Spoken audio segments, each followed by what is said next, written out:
You're watching the Athens Rock Lobsters on the exclusive streaming home and official YouTube channel of Athens' first ever pro hockey team.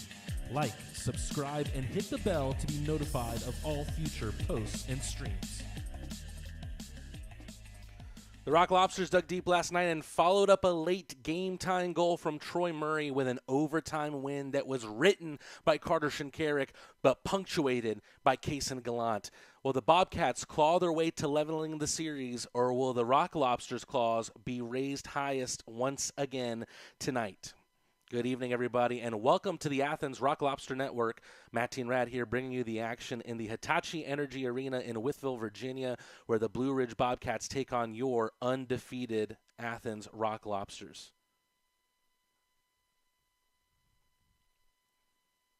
It has been a 3-win, 8-point start for head coach Steve Martinson and the Rock Lobsters.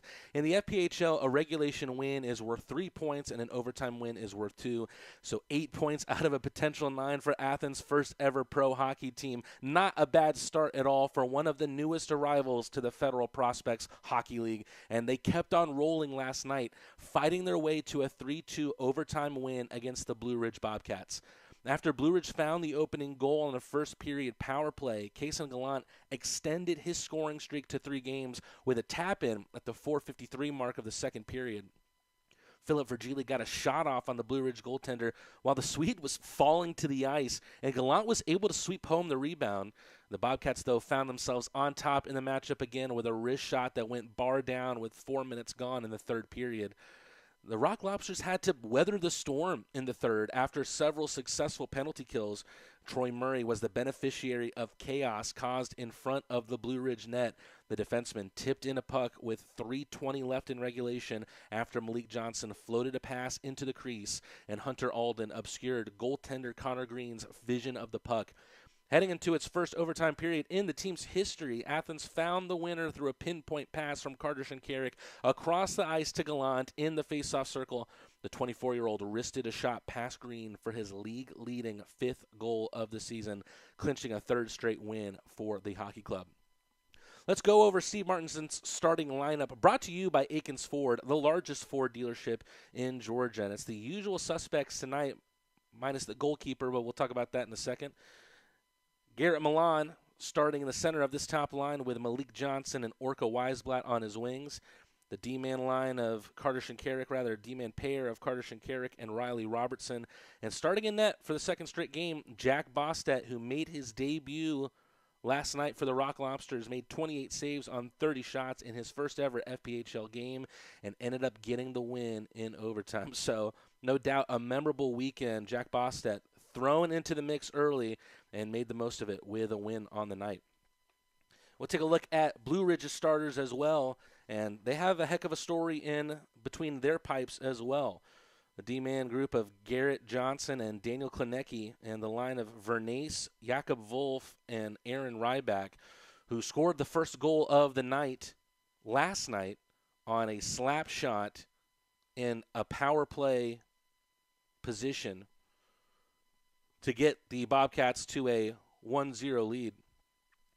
But really, the man who stole the show was the goaltender, the 25-year-old from Tampa Bay, Florida, Connor Green, who made 39 saves on 42 shots last night. We'll talk about him a little bit more in a second, and we'll talk about him right now because it is our Impact Players of the Night segment brought to you by FanSaves. First up for the Bobcats, their goaltender, Connor Green. The hometown team did fall in overtime to the Rock Lobsters, but it wasn't because of a lack of effort from their goaltender. Athens had a huge shot advantage on the night for most of the game, too, but the Floridian kept his side in it with some amazing saves, had quality and quantity, making 39 saves on 42 shots. And, of course, how can you mention how this Rock Lobster team is playing without mentioning the FPHL's leader in goals and points, Kaysen Gallant? Fans of the Fed and of Athens are asking, can he do it again tonight? Can he keep his 3-game goal-scoring streak alive? With 5 goals and 7 points, none of his contributions were as pulsating as his overtime winner last night. he showed them that he will not only put up numbers, but do so in the clutch as well. That's our Impact Player segment brought to you by FanSaves, and we have already launched our FanSaves page. All Rock Lobster fans can access exclusive deals through the FanSaves app. Download FanSaves now and follow the Athens Rock Lobsters to unlock exclusive fan deals throughout the season. Rock Lobster fans, it's also not too late to own a piece of hockey history. Head on over to fans.winwithdash.com and search the Athens Rock Lobsters, or head on over to the Athens Rock Lobster Facebook page and scroll down to learn how you can bid on autographed collectibles that you can't find anywhere else. Don't miss out on your chance to win autographed pucks. That auction ends tomorrow night at 6 p.m. So it looks like we're almost set to go here. Still making their way to the ice are the Blue Ridge Bobcats, who are looking for their first regular season win now. Of course, just the second game of the year for the Bobcats, minus their exhibition contest. Rock Lobsters now 3-1-0-0, if you want to look at it that way. Still undefeated on the year with their overtime win. Again, a regulation win 3 points, an overtime win 2 points, so slightly different scoring for fans that might be more inclined to or more used to tuning into other leagues. Something that's going to be interesting to see is how this Rock Lobster team comes out at the beginning of this game, because 2 different times they had to fight back from 1-goal deficits. But they never gave up, and they just seemed to keep growing into the game as it went on. Their third period was potentially a lead-in to a great overtime period with how they played. It felt like they gave themselves a lot of momentum with how the third period went and how many times they kind of inflicted some wounds on themselves with multiple penalty kills that they had to get through. But that felt like that got the ball rolling down the hill for an overtime period where they got the lion's share of the chances, and ultimately the last shot of the puck came for the Rock Lobsters.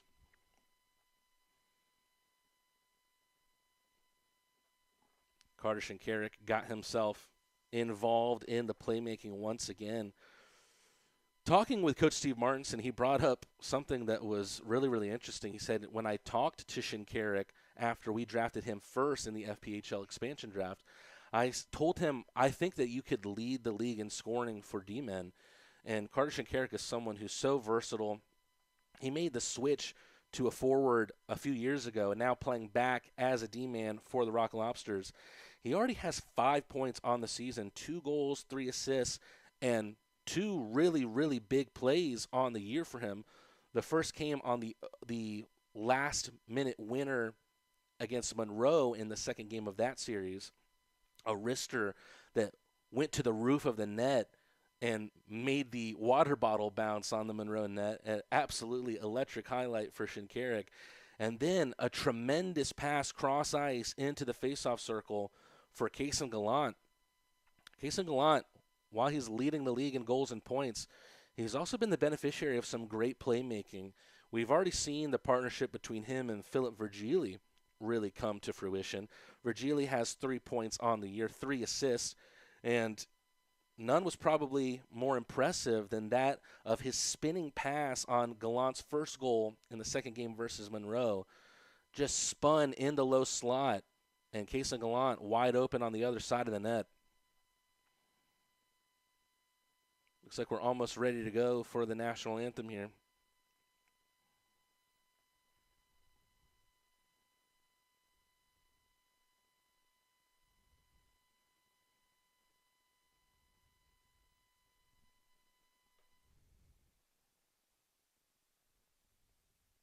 Going to try and get you some volume when that does occur. Lights up in the Hitachi Energy Arena.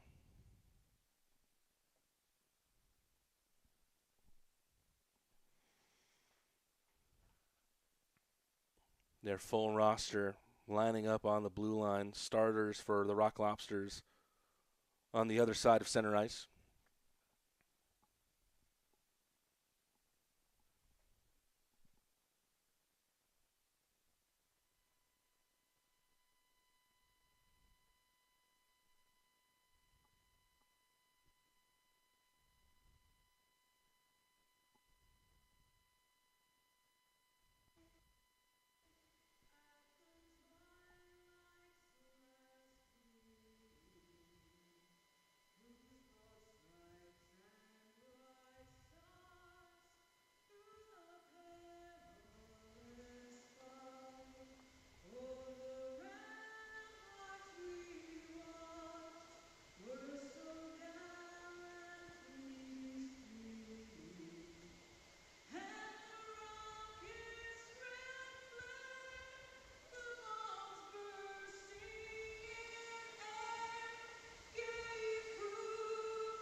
means it's time for hockey.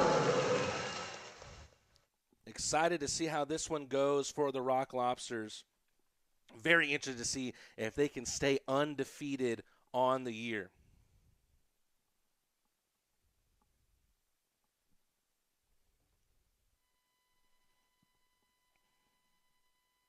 Looks like we'll have another ceremonial puck drop here. Coming over to take part is Carson Andrioli and Athens Rock Lobsters' Joe Colatarsi. Andrioli, alternate captain this year for the Bobcats, someone that the fans were really, really excited to get back into their graces. And, of course, Joe Colatarsi, the 29-year-old D-man from Fort Myers, coming off his best pro season with 3 goals, 10 assists, 13 points in the SPHL last year with the Birmingham Bulls.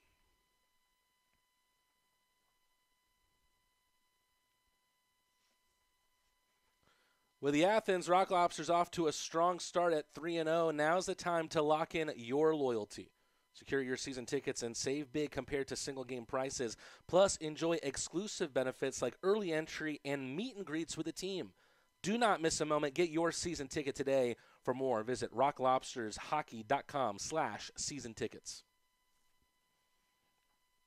Here comes the opening draw between Ryback and Milan. Rock Lobsters win this one. Face-off was something that was difficult for the Rock Lobsters to make an impact on last night. It felt like the more face-offs the Rock Lobsters won in that game, the better they got, and they won more and more as that contest went on. Milan has a shot right in between the two face-off circles, and we've got a frozen puck with about 30 seconds gone in the first.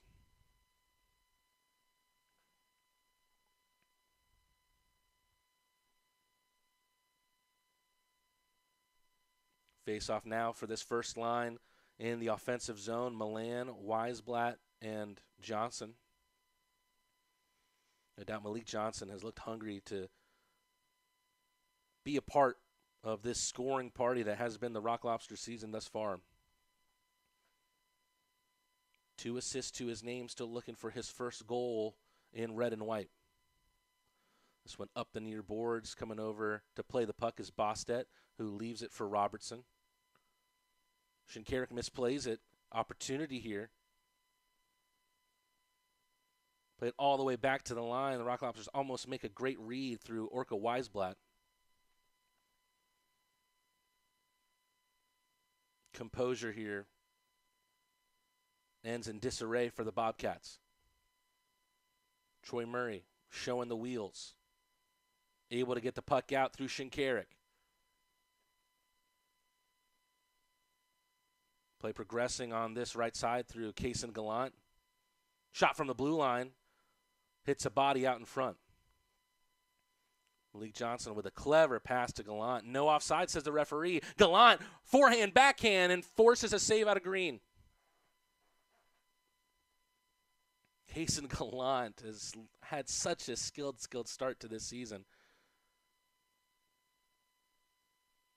A little bit of trickery out of the bag of Gallant. Colatarsi fetches. Unable to get the puck to the new man, Brandon Picard. Picard trying to tussle for that one. Goes all the way back behind Bostet's net. Troy Murray getting to a joust in the far corner. Colatarsi lofts one up the boards. Does so once again. It bounces at the blue line, but kept in by the Bobcats. Stephen Ford sends it back in. Good passage of play here for the Bobcats and a save from Bostet off Roth. Lucas Roth, in his first full year in the pros, played 2 games last year with the Knoxville Ice Bears in the SPHL. No one there on the end of the pass. Hunter Alden trying to knock that puck loose. Portillo puts his back towards the net, backhands the puck in. Hunter Alden, trying to make himself a nuisance, ends up doing just that, forcing a turnover. Portillo over the blue line, gets it deeper in the zone. Alden on the other side.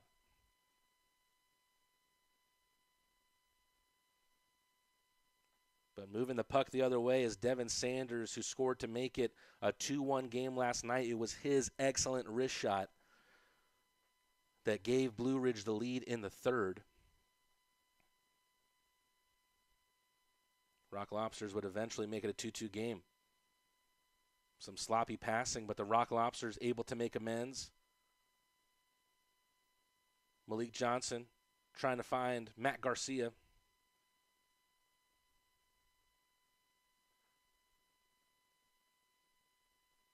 Trinkles in behind the net of Connor Green. Milan to Shinkarik. Puck intercepted in front of the penalty boxes, but with speed. Here comes Orca Weisblatt. Tries to put it in between the skates. He's brought down. Milan. Great pass to the far side, and Riley Robertson buries it for his first point of 2024. The Rock Lobsters are able to pinch a goal from the Blue Ridge Bobcats, and they take a 1-0 lead with less than 5 minutes gone in the first. Wow. It was a tremendous pass once again, cross ice. It started with this entry from Orca Weisblatt trying to put it in between the legs of a skater. It must be Carter Shinkarik here who steps up with a great pass right in front of the crease of Connor Green.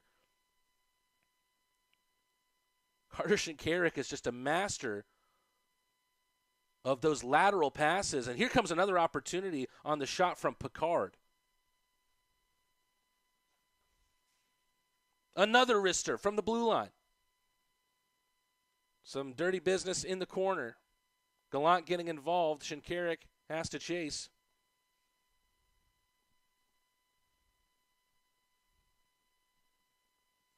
Virgili, fantastic pass. Picard in front of the net is Gallant. Picard a part of this second line already for the Rock Lobsters. Wrister from Murray is wide.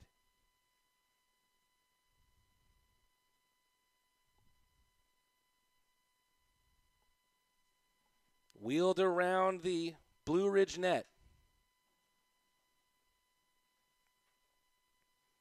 We wondered in our open how the Rock Lobsters would open this game. And they've done so with aplomb, taking the early lead. Perhaps they're trying to make it a less stressful contest than it was for them last night. But having something to say about that is Vlasov with great speed and great wheels. He gets himself into a shooting position, and then Bostet has it in his glove. Vlasov, the 24-year-old Russian, turned on the Jets and was bearing down in on Bostet, but his wrister goes wide. We have a chance to thank some of our sponsors here, namely Aikens Ford, the largest Ford dealership in Georgia. Stanfield Air Systems, they're locally owned and serving the greater Athens area. First American Bank, and of course Terrapin Beer Company, the hosts of the tremendous watch party that we saw last weekend. Saw some great pictures from everybody celebrating the opening game of their new hockey team. And, you know, there's no better way to celebrate having a new team to cheer on than getting some new merch. So, Rock Lobster fans, if you have not secured your gear yet, now is the time. Head over to shop.rocklobstershockey.com today and gear up to show your Lobsters pride. Do not miss out. Get yours now. Every time I step out with my Rock Lobster shirt on, it starts a conversation. First of all, what a great logo. Second of all, what is this for? Is this some sort of sports team? You go, yes, it's the first ever hockey team in Athens. It's great to be a spokesperson for this team as much as I can be. A tremendous opportunity for me and a tremendous opportunity for the great hockey community of this state. Back in action here. Face-off right in front of the Rock Lobsters net. It's won by Athens, and again, much better performance thus far on the face-offs as we've got a stoppage of play here. Looks like we'll redo the face-off in the same place, slightly different time. Ryback and Milan. Ryback was not even a part of the opening roster that I had from the Blue Ridge website, but he wasted no time getting himself a part of the future plans for the Bobcats. And just like that, we talked about Malik Johnson trying to find his first goal of the year, and he's got it, making it 2-0 with 6:10 gone in the first.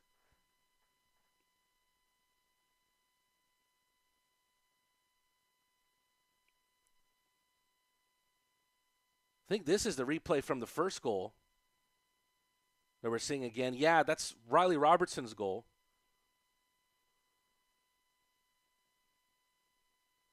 It was a tremendous pass from Orca Weisblatt, who has certainly more than played his part in the early part of this game. But Malik Johnson is the one who's all smiles after getting his first goal of the 2024-25 season. Johnson, a big Marvel fan.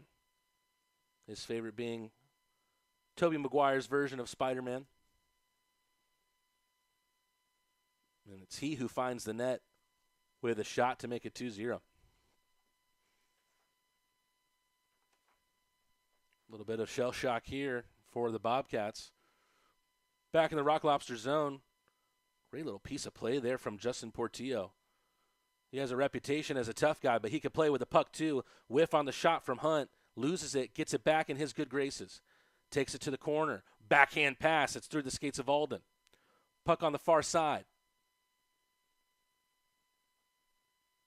Justin Portillo looking for an option on the far side of the ice. Finds one in Hunt. Rock Lobsters lose out, but are able to prevent any kind of break from the Bobcats. Shinkarik up the ice.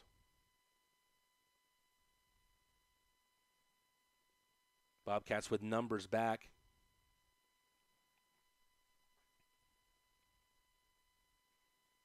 Robertson. Pass wasn't what he was looking for. Fake on the wraparound. Wrist shot. I think that was off the side of Bostet's net. Puck tossed into the corner. Devin Sanders. Over on the left-handed shot of Matt Ernst. Takes a deflection on the block shot. Virgili dumps it in.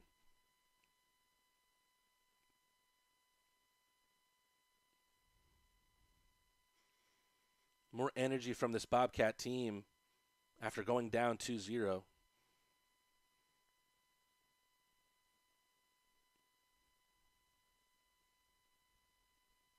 Looks like we've got another blown whistle.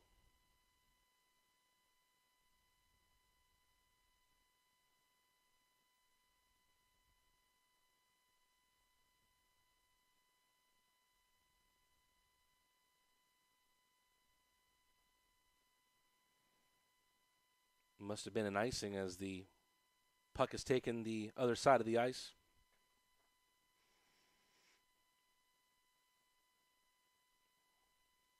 Crucial face-off win for the Bobcats. Troy Murray not making life easy for Justin Vernace behind Bostet's net. Milan, the name of his game is speed. Has Weisblatt to his right. Milan has to get it picture perfect to keep it in, unable to do so. Instead, shifts it down the blue line. Touched in to the Rock Lobster zone by the Bobcats. Troy Murray looking for an option out.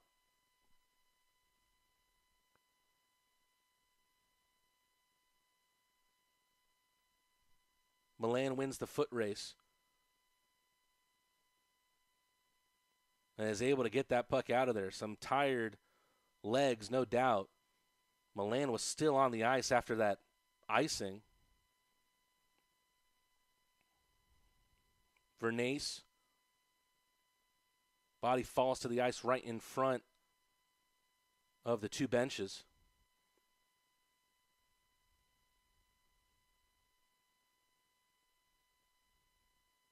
And it looks like we'll have another icing here. No, it's waved off.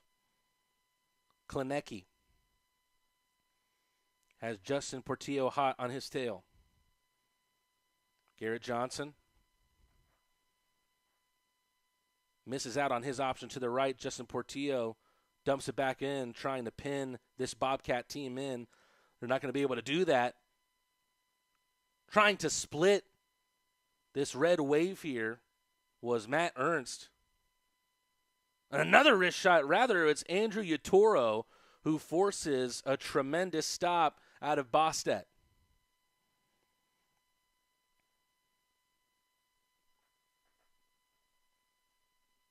So we're going to take a timeout here. The Rock Lobsters with an electric start. 10 minutes past, we're halfway through this first period. Goals from Riley Robertson and Malik Johnson. It's like we set up Johnson for success before this game even started. We talked about how hungry he looked to get a part of the goals. And right now it's the passing, the assists from this Rock Lobster team are really setting up the scorers well. It's these quick lateral passes through the crease of Connor Green. It feels like that's what we've seen on both goals. First, the one from Robertson with 4.5 minutes gone in the first, and then Malik Johnson, who I think was the beneficiary of a fantastic assist from Orca Weisblatt. First assist on the year for Weisblatt. That moves his point tally to 1-1, so 1 goal, 1 assist, 2 points on the year, rather. Such a strong start to the game yesterday for the Bobcats, who really fought for everything, and now they're going to have a lot to fight for. Half of this period is gone and down 2 goals. There was not a single point in the game last night where either team trailed by 2 goals. Rock Lobsters are also going to have to make sure that they don't rest on their laurels here, as a face-off is won. Turnaround shot and saved off the opportunity. The wrist shot from Jawan Davis, someone we did not see last night, but here he is featuring for the Bobcats. Jawan Davis, 8 games played for the Danbury Hat Tricks last year, had 1 goal and 1 assist in his first pro season. The 26-year-old had 5 years of D3 hockey experience with New England College. Robertson leaves it for Johnson. Almost has a chance to force that puck in past Green. Johnson on the puck once again. Just a miscommunication there between him and Weisblatt on who was going to take it. It's eventually half cleared out, at least to the neutral zone, and then Milan with a quick turn. Pass into Weisblatt. Looking for Johnson once again, but can't find him this time. Shinkarik able to throw a wrister onto the net. It takes a hefty rebound all the way to the other side of the ice. The efficiency of this Rock Lobster offense right now is something that we didn't see last night, frankly. Here comes Virgili this time. Tremendous pass into the slot. Wrister from the blue line. That one just wide. Trying to touch it in was Gallant, trying to extend his scoring streak to 4 games. Could have come here. Virgili twisting and turning. Almost looking like his assist from last night, which forced a save out of Green and then poked in by Gallant. Virgili, wrist shot, score!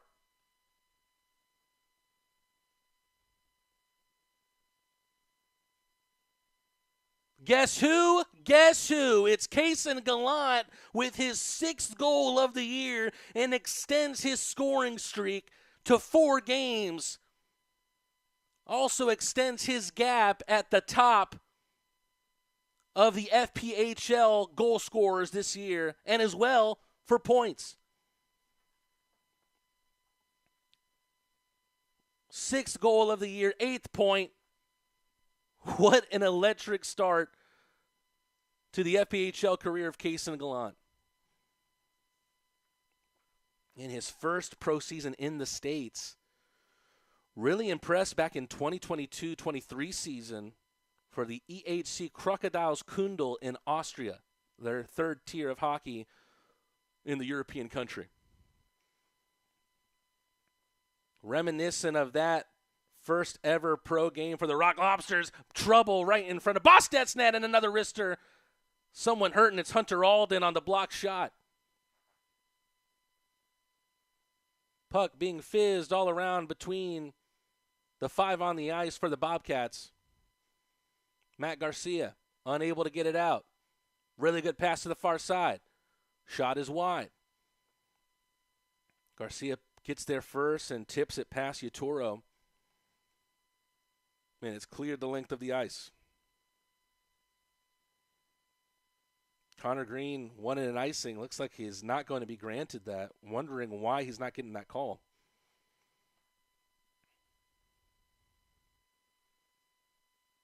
Better entry here from the Bobcats. Behind their net is Garrett Johnson, who loses out to Shinkarik.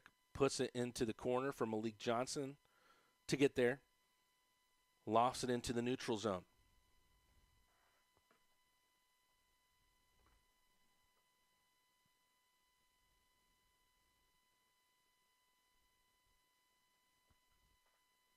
Orca Weisblatt dispossessing Jakob Wolf.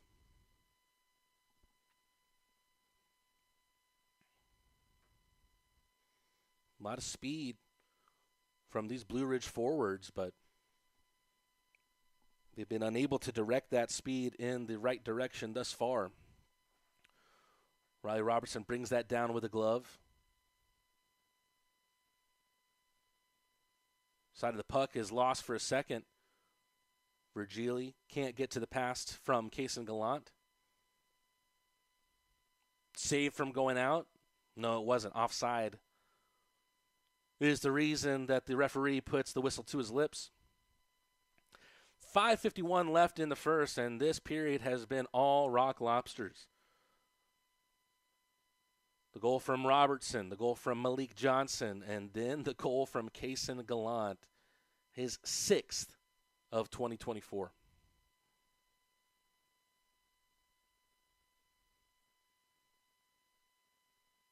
Here comes Athens again, dumped in by Troy Murray.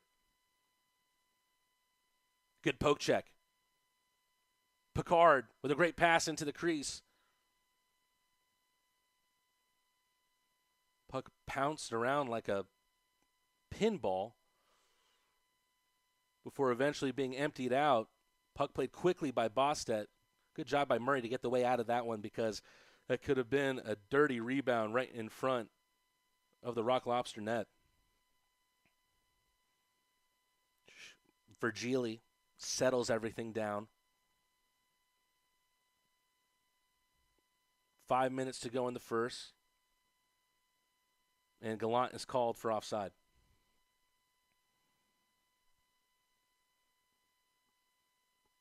Exactly 5 minutes gone.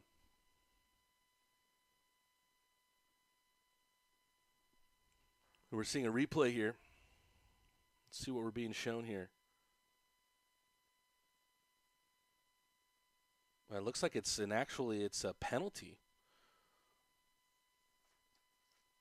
And it's gone from bad to worse for the Bobcats as they send the Rock Lobsters to the Paloma Park power play.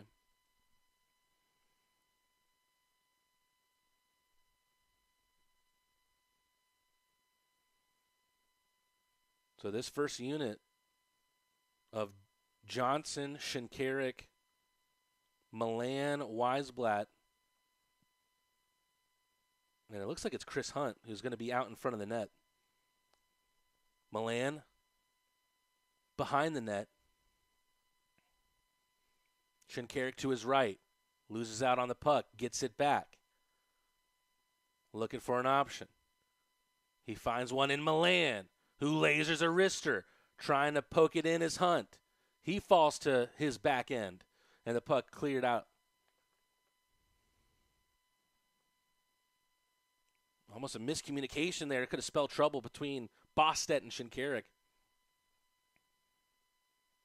Stomping out the fire before it gets there, though, is Weisblatt with a settling touch. Virgili.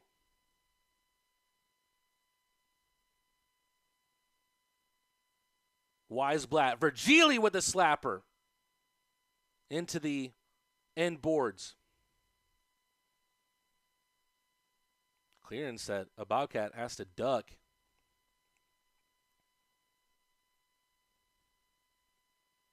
Shinkarik pirouettes. Virgili. Wrister from Johnson is wide of the mark.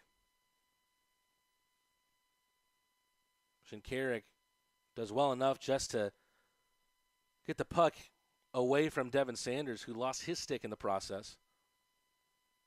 Virgili, great pass to the right side. Milan, right past the net.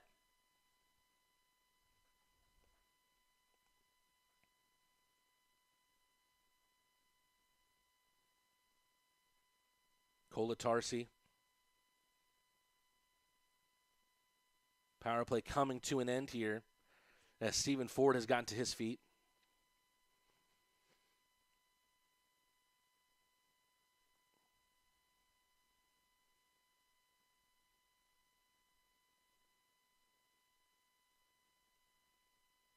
Wrist shot, score. Wow, that one from a long way out. And Garrett Johnson has scratched one back for the Bobcats to make it 3-1.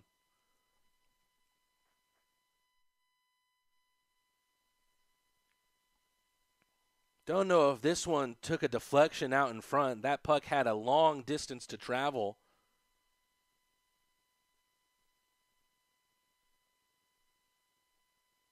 No, it looks like the Blue Ridge stream here has hit a roadblock.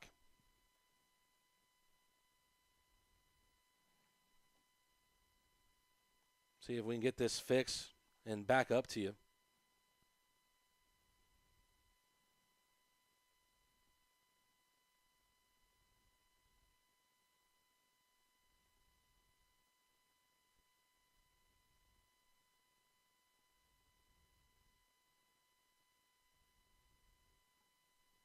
We'll see if that did the trick.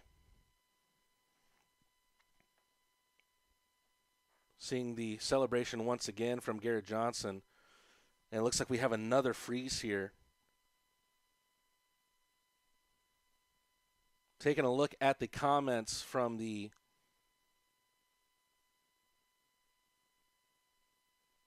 stream from the Bobcats, it looks like the laptop that is being used for the broadcast is frozen.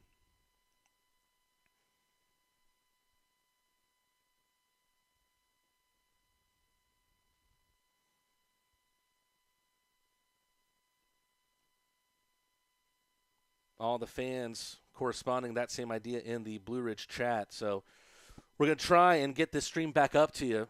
You'll probably see the "We'll be right back" sign up on your screen right now, but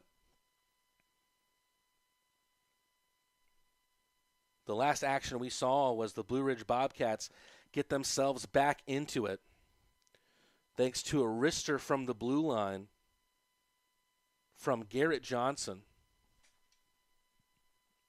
Yeah, it looks like our stream is back up here. Thank goodness for that. And it looks like we haven't missed any action yet either.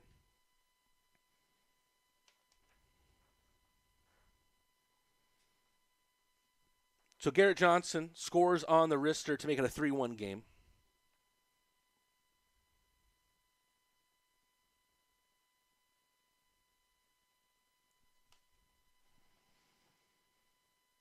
Thankfully, the Rock Lobsters put enough of a cushion in their score to feel comfortable being up 3-1.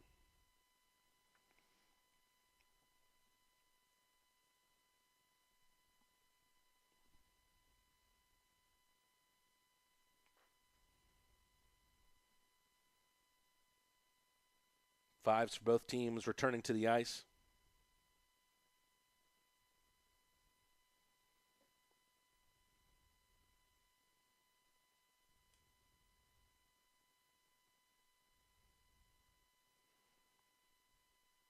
It looks like the goal has been given to Tristan Sim, actually. So Sim gets in front of the shot from Garrett Johnson. Gets the redirect to make it 3-1. Puck cleared the length of the ice, and that'll be an icing call.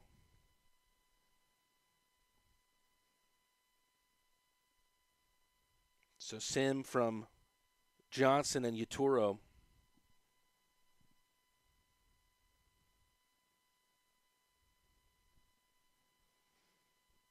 Rock Lobsters with a chance to extend their lead with an offensive zone faceoff. We know what you're seeing on the scoreboard, but the power play is over for the Rock Lobsters. Johnson pushes it towards Milan. Milan drops it down to himself using his glove. Malik Johnson on the far side, trying to windmill himself out of pressure, unable to do so. It's under the dodge of the linesman there, and here come Blue Ridge the other way.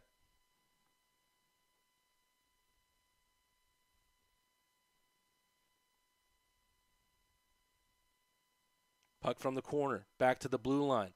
Rister meets some traffic out in front from Stephen Ford. Dumped into the corner. Shinkarik backhands it for Milan, who continues to send that puck on its way.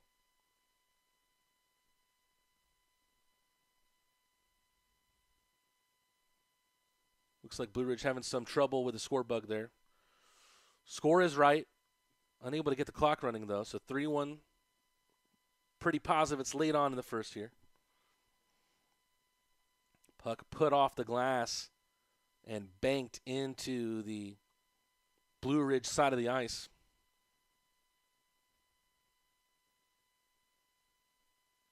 And that looks like it's going to do it for action in the first period. My goodness, what a first period it was.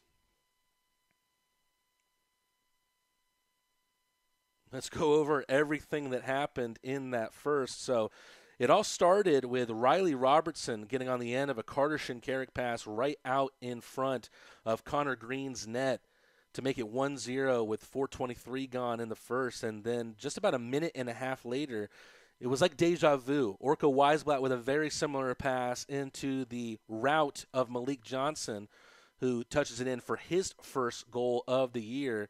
But, of course, the man who is the story around the Fed right now is Kaysen Gallant.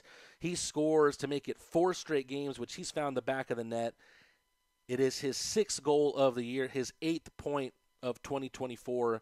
He makes it a 3-0 game, but Blue Ridge came up big at the right time to make sure that they came out of the first period with something. Tristan Sim redirects a wrister from Garrett Johnson from the blue line to make it 3-1 with less than 3 minutes to go in the first period. So that did it for the scoring. Rock Lobsters have a 3-1 lead heading into the second. And after the opening 2 games against Monroe last weekend, I had a chance to talk with Athens head coach Steve Martinson right before the game last night against Blue Ridge. And he told me what it's been like in the early going to be the Rock Lobsters coach and what he has seen so far from his team. Let's see how that interview went. Matty and Rad, voice of the Athens Rock Lobsters, joined by head coach Steve Martinson the morning of the team's, right now it's the afternoon of the team's Friday game against the Blue Ridge Bobcats. Coach Marty, how you doing this afternoon? Well, it's funny that you said morning because we were going to do this in the morning, but I had a lot of moving pieces today. So we kept, what did we say? We were going to do it at 9, then we're going to do it at 11, then we're going to do it now. So we're getting it done now. Well, no better time than the present. And Right now you're having a pretty good present. You couldn't have asked for a better start from your team after you won your first two games in the franchise's history against Monroe last weekend. What was your general outlook in how the team performed against the Moccasins? I remember after that first win, it was a 7-2 victory for us, and you came out of the locker room looking at me saying we could have played a lot better. Well, I thought we could have scored a lot more goals. I thought we gave away some chances, and we made some plays that we just complicated things a little bit too much, and our power play missed a few opportunities in the 5-on-3. And it wasn't like I was griping. I was just saying, I thought we could have, and not trying to be arrogant or anything. I just thought, but then the next night they played much better, and we weren't capitalizing as much as we were the first night. Well, it was an explosive start for Garrett Milan. He set the tone early, and as a player coach for you this season, I have to imagine that's exactly what you're looking for from your most veteran player, no? Well, I'm going to tell them that you said that because we want exactly to score within the first 20 seconds of every game. That is a good coaching. I like that. But you know what? In all kidding aside, I mean, we do want him to be, a leader, and a leader by playing the game right, and so being ready to play and going out there and scoring on his first couple of opportunities was, obviously that gave us a big start, and when it takes a lot of life out of the home team when the road team gets two goals in their first four shifts of the game. I was also really impressed with Josh Rosenzweig. It felt like he really read the game well when he had to, stepped up and made some gutsy saves in both matchups. Has he solidified a number one slot for you among your goaltenders, or is there still research to Well, do in that area? yeah. So he was great, and but he's hurt, and we don't know. He's got a shoulder injury, and he could be out just a week or two. He's on the IR, so he can't play until next Saturday anyway, is the earliest. But I don't think he'll be ready by then. So, yeah, he was outstanding, and he's one of those guys been kind of victimized by having bad numbers on bad teams, and now he's on a good team, and he's actually got a 9.35 save percentage. And I've been trying to get the league stat to be corrected all week, so he's got a 9.35, which anytime you have your goalie in that kind of position with the two goals against, you feel pretty confident about your goaltending. It felt like you predicted how that first game against Monroe was going to go. I remember the conversation you and me had. You had told me, look, they're going to try and fight us, and we're just not going to play their game. Is that a trend that you could potentially see playing out with multiple opponents in the FPHL this season? Well, so the reality is, so they had a couple of guys, one guy in the lineup each night that they don't play. And if they don't play, I don't care if they're good fighters or bad fighters. I'm not going to have guys that play a regular shift fight guys that don't play. So it wasn't that we weren't looking to, if something happens and our players need to stand up for each other or themselves, or the other team doesn't like the way they're getting hit or whatever, our guys have the green light. It's just they're not allowed to fight guys that don't play. And a couple reasons. I don't want our guys to get hurt fighting a guy that has those guys. If you don't skate and hit, you don't have any input in the game unless you're a fighter and somebody fights you, Right. and that can help momentum. So, I kind of say you got to be able to play three shifts a period before we're even going to think about it. And teams will get to know that with us, that if they dress the guy that can't play, we're just going to leave him on the ice, and it's going to be 5 against 4 or 5 against 4.5, and we'll take advantage of them. But they couldn't even leave those guys on the ice. That's how bad the other guy didn't even play one shift the next night. Justin Portillo eventually did drop the mitts in game two. Was that part of the plan? I But mean, that's go so ahead, coach. the kid's name was Two Guns.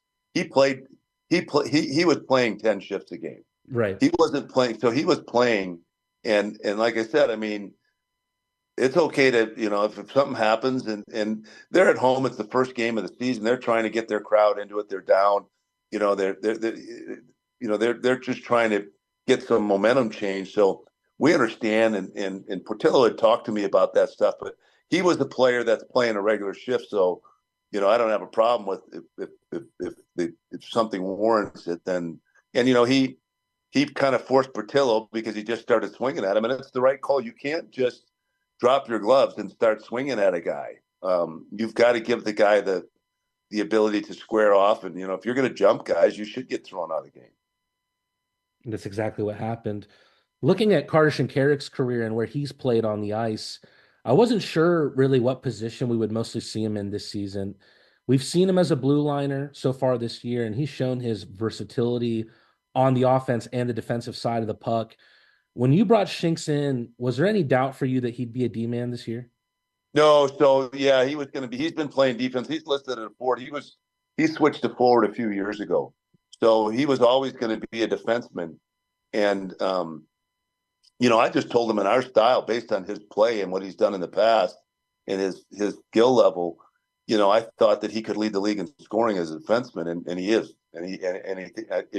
I think he will, and he's got some really good offensive skills, and yeah, I like the way he plays back there. We want a defenseman to be a fourth forward when the puck carrier's got time and space. We want our defenseman jumping up in the play, and he certainly did that. He did that in the last minute of play in the third period of that second game. His wrister ended up winning that game. Was there any nerves for you in that second game at all? You said the team had played better, but it took that last minute goal to find a winner. Yeah, so I was a little bit frustrated on some of the things. Like, we weren't good defensively on the goals. We had full possession and turned the puck over and was in our net. We made 3 or 4 mistakes right after that, and then the puck was in our net. And it is a game. It's the old cliche. It's a game of mistakes, and usually when there's a goal, there's multiple mistakes before it ends up in your net. So, but that tying goal was completely avoidable, and we just weren't very good on it. But in our defense, we haven't had everybody together, other than one day, because we had one player who got hurt this week in practice. So we've added a couple more guys, but in the next week we'll continue kind of to dial things in. But we had a training camp where most of our camp was only 12 to 14 guys on the ice. So getting everybody up to speed and on the same page, has been a challenge. So I'm kind of giving our guys a little bit of a, I'm not being too hard on it, but we can play a lot better as a group and smarter as, systematically. There's a lot more film out there for this Blue Ridge team than there is for Monroe. They've played 2 exhibition games that you can watch, and they had their first year last year. Mind you, this is a very different Blue Ridge team than last year. What do you think are the strengths and weaknesses of this Bobcat team? Well, I mean, they're a young team. So, really until I get to, because even though we have video, it's a little bit distorted. The camera is in a bad angle, and it's so they've got a younger team. We've got a veteran team, and I couldn't tell you exactly. I know they got some European guys that are typically skilled, but we'll see when the puck drops how they can keep up with us and what their real team speed. It's hard to tell team speed when you're watching it, from a camera that's a low angle, and that. Right. No, we've got good team speed, and we got a little bit faster with adding Picard in the lineup and a little bit bigger. So right now, really, I just look at what they're doing from an X and O standpoint, so that we know what we're going to do to counter what they want to do, and then it's really just my number one focus is getting everybody on the same page on our team. And when I say play the game right. Like, there's times you're going to turn the puck over, but don't do low percentage plays and turn the puck over. Don't try to beat guys when you're the bat. We just did some things that drop passes at the blue line that weren't really, back passes, and we just got to learn to play a little bit more efficiently, and I want to say a little bit more systematic, and just keep it simple. And just let our puck possession and our skill, take over the game. You just brought up Brandon Picard. By the time the fans will hear this interview in the first intermission, they will have just watched their first period with 2 new arrivals for the Rock Lobsters, Brandon Picard and Jack Bostet. Can you kind of take me through the 2 profiles of these 2 new Rock Lobsters? Well, goaltending it's tough for goaltenders because there's so many NHL contracted American League guys. It pushes a lot of good goalies down. So he's an All-American out of Scholastica, and so he should be a really good goalie. And he's got 6 years of pro in the SP last year. So I'm anticipating him being, a guy that can really, stop a lot of pucks. He's got good size. He's 6'2", and then Picard was a point of game guy in Port Huron, and I got him in the draft because, you're only allowed to protect 12 players, and he had told the team he had left to go to the SP last year, and so that's why he was available. But now he got released the other day, so he's with us, and he looked real good this morning in practice. He can skate and looks like he's got good puck skills, and I'm anxious to see him play tonight. If there was any criticism of the team in the first two games, people would maybe look at the power play. And I know with me being at practice and knowing the numbers that we didn't have in practice before the first two games, I know the power play is something it's hard to work on under those circumstances. What were your thoughts on the power play against Monroe? And was that something you were able to work on in practice this week? Well, we've been so our power play is really 27%. We were 3 for 11, not 1 for 11, and they don't have the stats right. And I've been dealing with the league all week, just like trying to get our goalie has got a 9.35 and not an 8.23. So I'm not giving up on that. That's going to get fixed. So our power play is better than it looks on paper, but I didn't think we were very smart on the power play. We had too much time, guys, too many moving pieces, especially on our first unit. They just were all over the place. And I have no problem, moving and switching positions if you need to do that. But you don't need to we complicate it way too much. And we just try to simplify things and, let our skill and just make it a little bit easier to get quality shots on goal. But it's better than the stats say. 27% is normally a pretty good power play. So, and it's early in the year. So, right now, if you pick up a couple of 2 for 4s or something, you're bumping right up to 40% real quick. So, Right. But I expect it to be a lot better tonight. Last question from it better be. Well, do you think that do you know what your strongest 5 is on the power play unit thus far? Well, I mean, I know what our top 5 guys, and I mean, you don't necessarily have maybe all your top guys on one, because you've got to have a quarterback and a wall guy on both units, and so you kind of give and take a little bit, because our second unit scored 2 power play goals, right? So,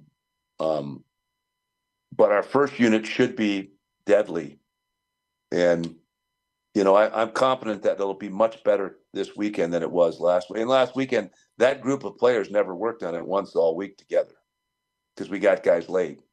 Right. Well, last question for me, Coach. Having about a week to digest a winning weekend and seeing what you've seen in practice since then, what is one thing that you want to see this weekend from your team that you didn't see last weekend? Well, I mean, I think we had an opportunity to finish a few more checks.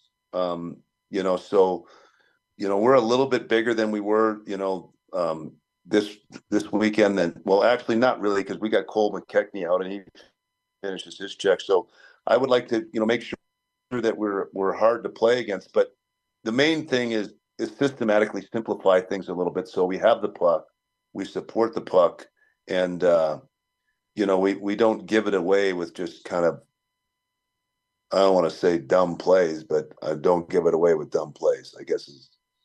In the NHL, you can't say that, but I'll cut right to the chase. No, I don't want to be a dumb team.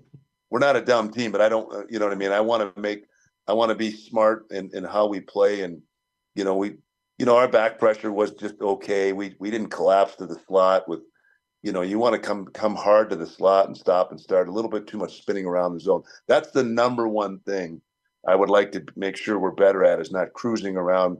You can't cruise and heel turn in the zone when we don't have the puck. People do that anticipating they're going to get a fast break and we're going to get it. But if we don't get it and you're cruising in the wrong direction, and that's what happened. That's what happened on their tying goal. We turned the puck over and we had guys thinking we're going to get it and jump in the breakout, and they ended up having us outnumbered in front of the net and scored to tie the game. The Athens Rock Lobsters are off to an undefeated 2-win start to the 2024-25 season. They're looking to try and extend that tonight against the Blue Ridge Bobcats, and as well on Saturday.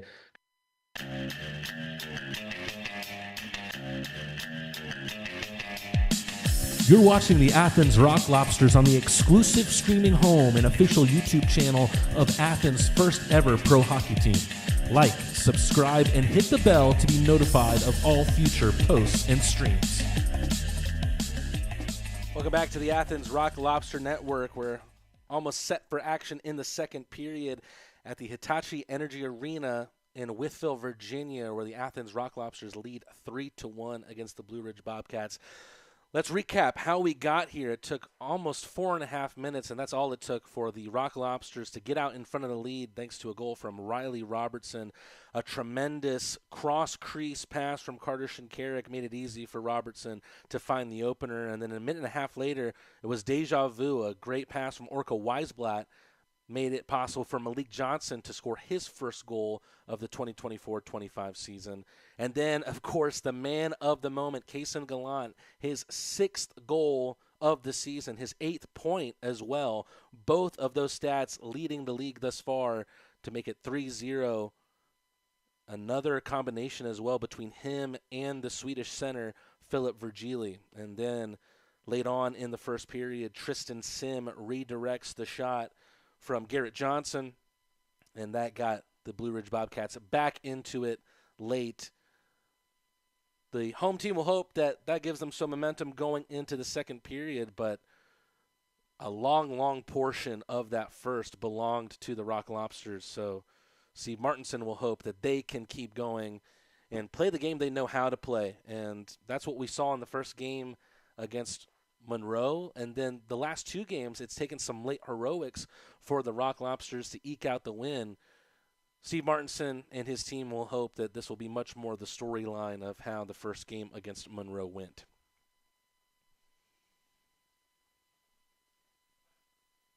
Sights set on the opening draw of the second period.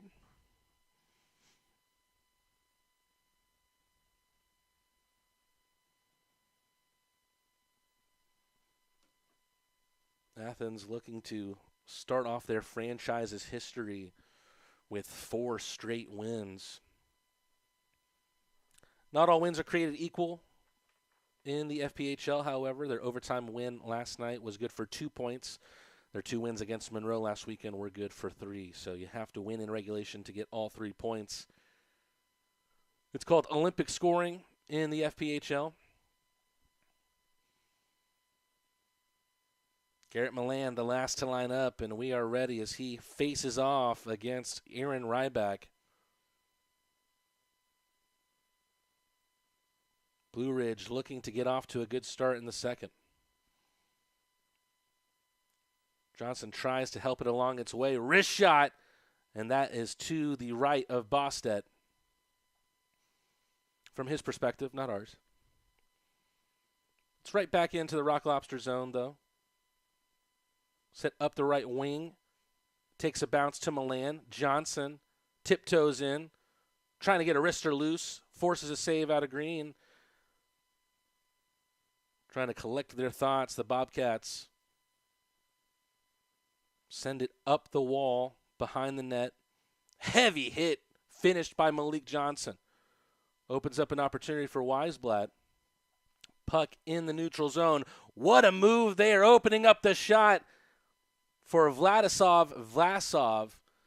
For my money, he is the fastest skater on this Blue Ridge team. That's not the first time we've seen him turn on the Jets tonight, but a fantastic save from Bostedt to prevent the Bobcats from making it 3-2 on a breakaway. Wrister score right out in front of the net.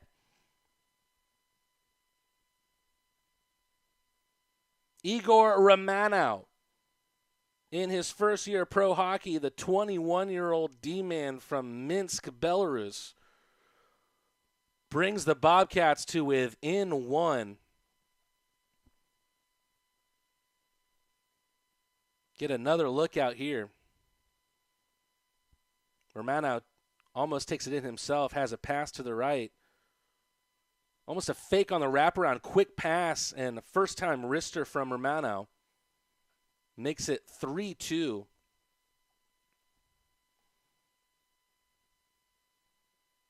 Early goal for the Bobcats, and they have indeed taking that energy from the late goal in the first period into the second.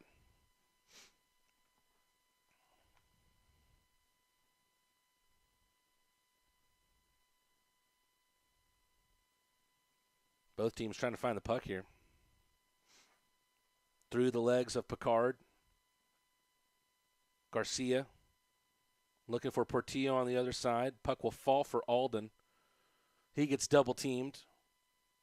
Turnover forced on him.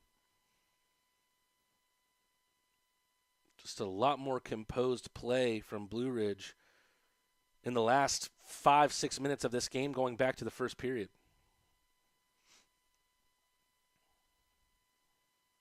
So it's Igor Romano from Sanders and Andrioli just a minute and a half into the second.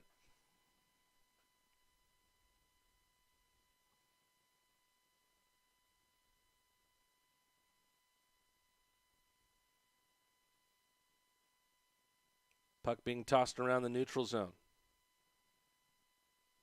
Rock Lobsters in their own area. Garcia saves it from reaching Bostet.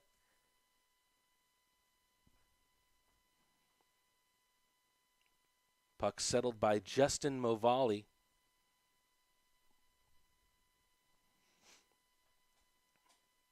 Movali, a 27-year-old D-man from Gloucester, Massachusetts.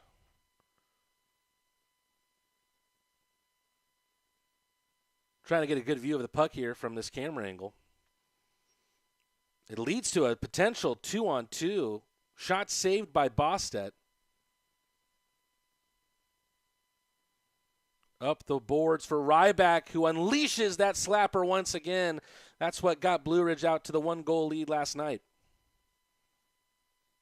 Shinkarik, great pass from Milan, tries to take it through the skates of a D-man, and he gets taken down. And the Rock Lobsters are heading to the Paloma Park power play after Milan is taken down on the trip.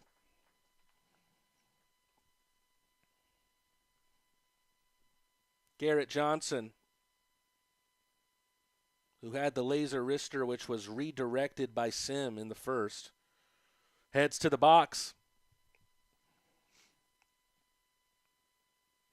Second power play of the night for the visitors. They're hoping that they can find a tally on this one to restore a multi-goal lead.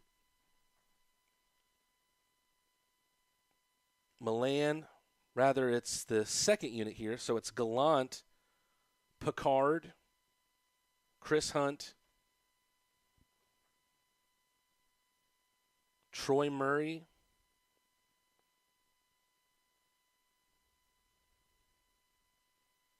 and it looks like it's Joe Colatarsi.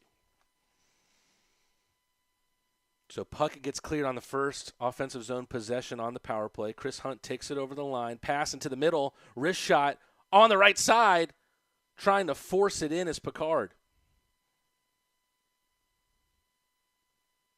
Potential one-on-one here. Wrist shot, bouncer right out in front of the net.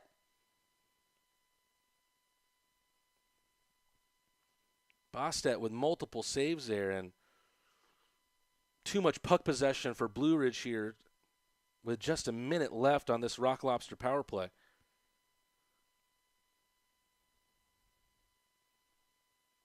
Troy Murray gets dispossessed. Carter Shinkarik, though, is there to follow it up.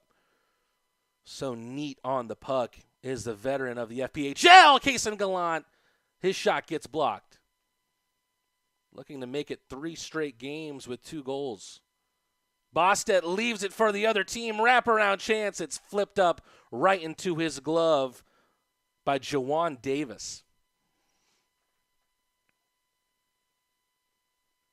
Talked with Steve Martinson about the power play. The stats are skewed, and looks like this is going to be a penalty the other way.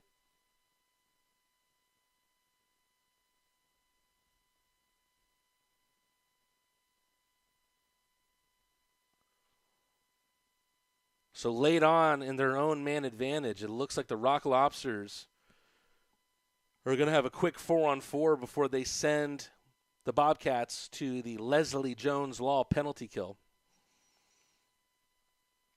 Philip Virgili takes a seat.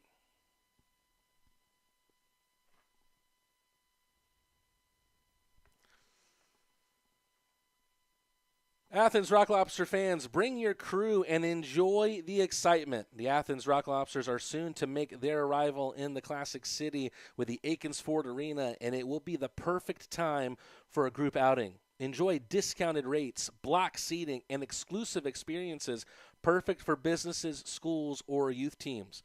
Rally your group and be part of the action today. For more, visit rocklobstershockey.com/groups. Chance to shout out some more of the sponsors for the first ever hockey team in Athens, Georgia. Like a special thank you for Athens Area Urology. You're in good hands with Athens Area Urology. Plumber Pro, Hospitality South, Athens Coca-Cola Bottling Company, Classic City Flats, Harmon Enterprises, and Roto-Rooter. Rock Lobster fans, it's not too late to own a piece of hockey history. Head on over to fans.winwithdash.com. That's fans.winwithdash.com and search the Athens Rock Lobsters, or head on over to the Athens Rock Lobster Facebook page and scroll down to learn how you could bid on autographed collectibles that you can't find anywhere else. Don't miss out on your chance to win autographed pucks. That auction ends Sunday at 6 p.m. It's going to be a very, very quick 4-on-4. So the penalty here ends for Garrett Johnson, and now the Bobcats go to the power play.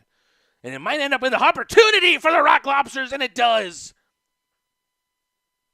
Joe Colatarsi, the D-man on the 2-on-1, ends up wristing it past Connor Green. The Rock Lobsters look better on the penalty kill than they did on the power play. What a moment there for Colatarsi, who gets his first point of the season on a goal.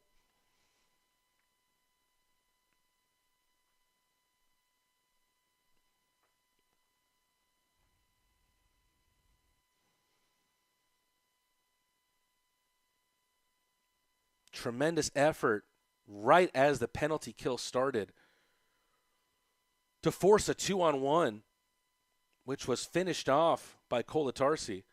Here we see another view of that. What a shot from the D-man from Fort Myers.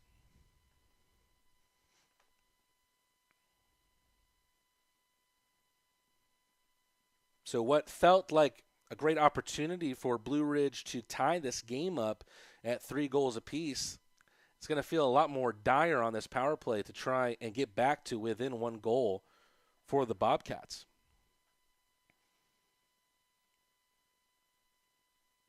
Blue Ridge head coach at the helm, Wojtek Zemleka, 29-year-old head coach from Czechia, former Fed player himself with the Carolina Thunderbirds, Columbus River Dragons, also experienced in the SPHL with the Roanoke Rail Yard Dogs, the Macon Mayhem.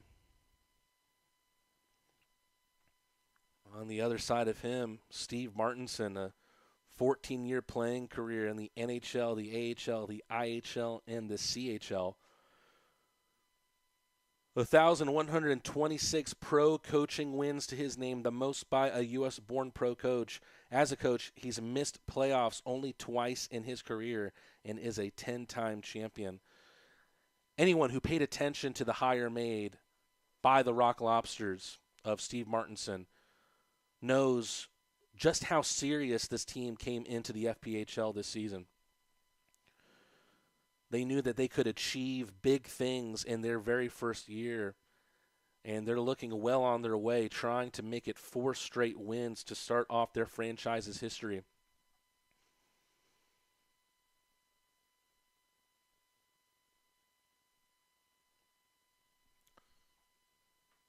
Looks like there's a replay that's going on here. Try to see if I can get you more information.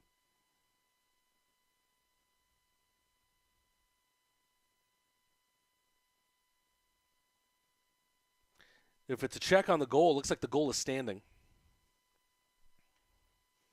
as a faceoff takes place on center ice.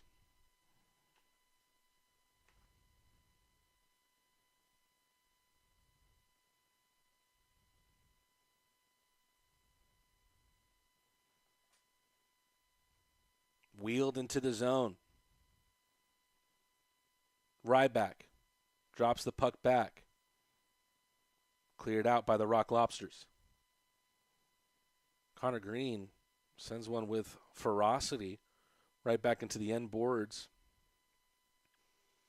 Bobcats make another venture towards the Rock Lobster net. Confirmation on the goal, Joe Kolatarsi from Orca Weisblatt, his second assist of the night, and Carter Shinkarik. Shinkarik with 3 assists in the game. Johnson does a great job to shed some seconds off the power play for Blue Ridge.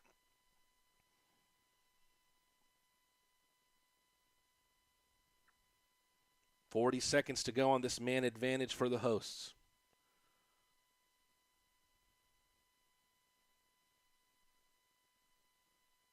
Could be the last attack here on this power play, which ended up with a shorthanded goal for the Rock Lobsters. Some good puck handling. Doesn't end well for them. Could be another shorthanded opportunity for the Rock Lobsters. Instead, a smart decision by the team on the penalty kill to just try and see the end of this Blue Ridge power play.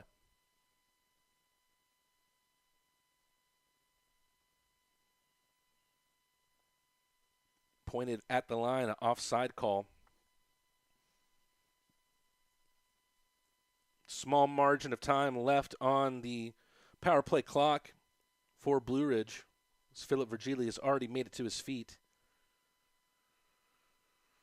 2 goals early on in the second period, one for Igor Romanow for Blue Ridge, and then the shorthanded goal for Joe Kolatarsi.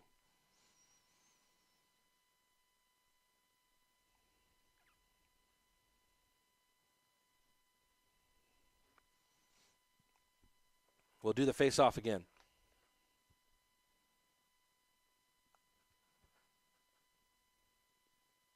Weisblatt, you could see him jousting on this near side with Jakob Wolf. Puck taken into the corner.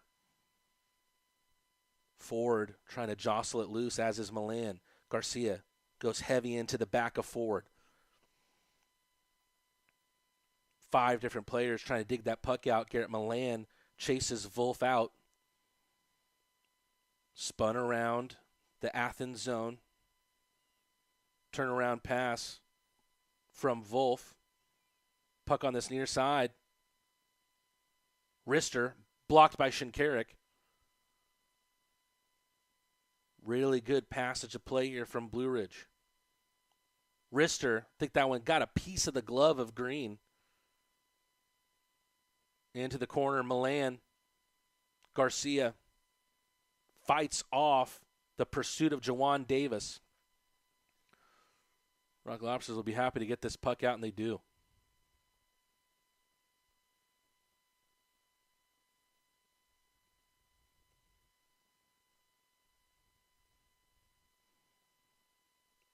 Gathering themselves are the Bobcats.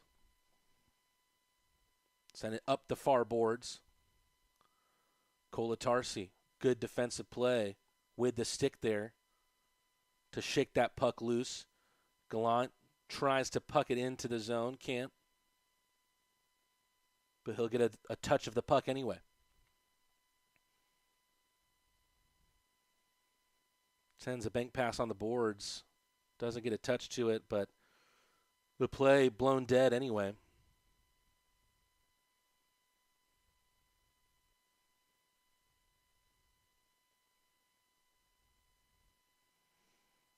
Offside call results in a neutral zone faceoff.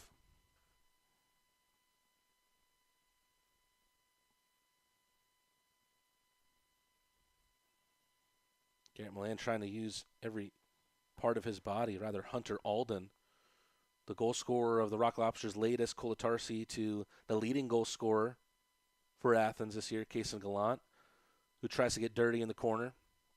Sends a puck up the wall, which is intercepted by Utoro.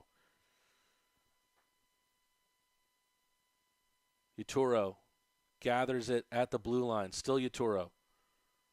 Bit of stick handling. Behind the net. Wraparound pass. Alden intercepts.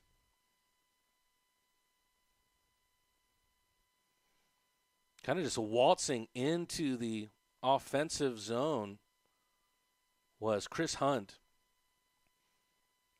His shot gets saved and it's into the netting. 10:16 left in the second period. Second period goals from Igor Romano and Joseph Kolatarsi. The one special teams goal came on the effort from Kolatarsi. It was a shorthanded one. Shots at 12 apiece, according to the FPHL website, federalhockey.com. Andreoli trying to shake himself free. And it looks like they'll have another power play. Losing sight of the puck was Bostet. Rock Lobsters get a touch of it, and they will head back to the Leslie Jones Law penalty kill.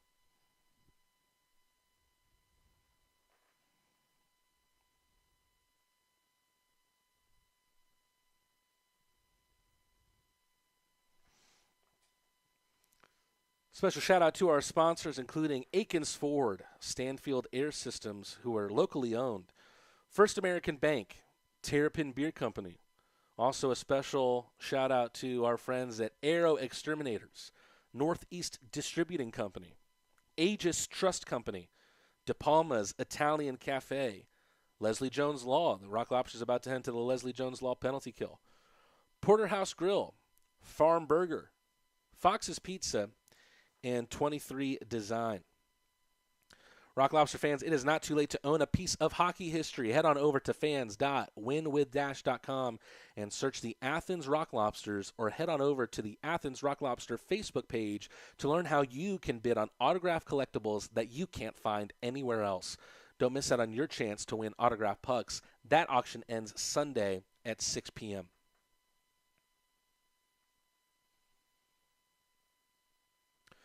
So we're back here. Justin Portillo takes a seat as the Rock Lobsters head to the Leslie Jones Law penalty kill.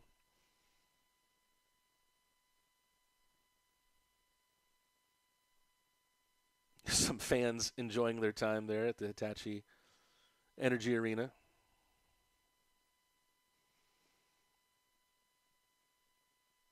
Good for them. Again, just makes me, and I'm sure so many Athens Rock Lobster fans, excited to be taking a seat at the Akins Ford Arena at some point as we see a wrister shot wide of the mark. Great pass out to the far side here, and it's out of play.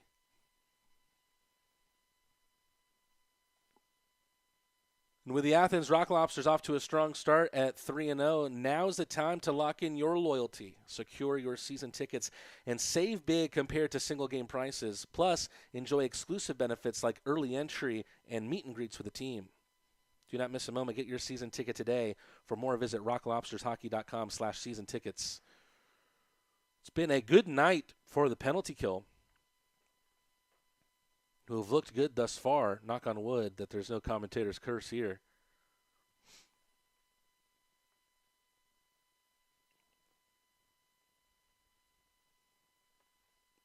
Wheeling and dealing around the net. Vlasov, who has shown his skating acumen multiple times tonight.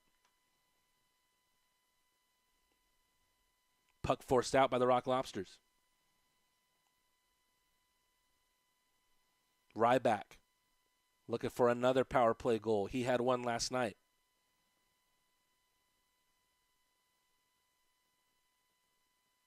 Rister, shot on goal, saved by Bostet.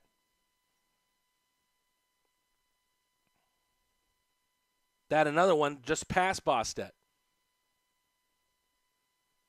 Backhand wristed. Back to behind the Rock Lobster net. Saved at the blue line. 30 seconds to go on the man advantage. Rister from the far side, off the pads of Bostet.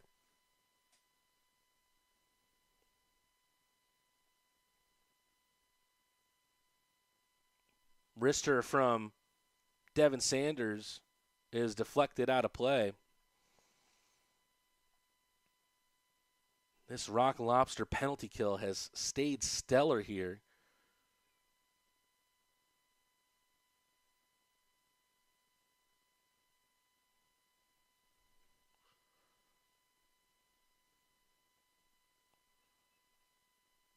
The third penalty kill of the night for Athens.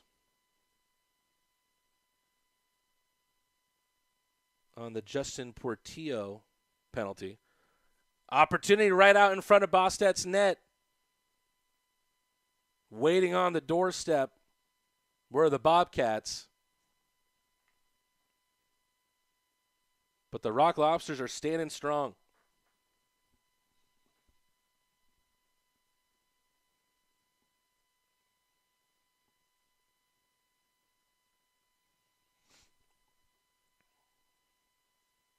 Offensive zone, face-off on the power play. Matt Ernst's shot gets blocked up front by Gallant. Colatarsi pins someone to the boards, but the puck's loose. Up the near side. Linesman has to avoid it. Power play is over for the Bobcats. The Leslie Jones Law penalty kill has been strong tonight. That one just gets away from Troy Murray, but Joe Colatarsi's there. The goal scorer of the Rock Lobsters, fourth. 7:20 left in the second period. Chris Hunt with a heavy hit on Jakob Wolf.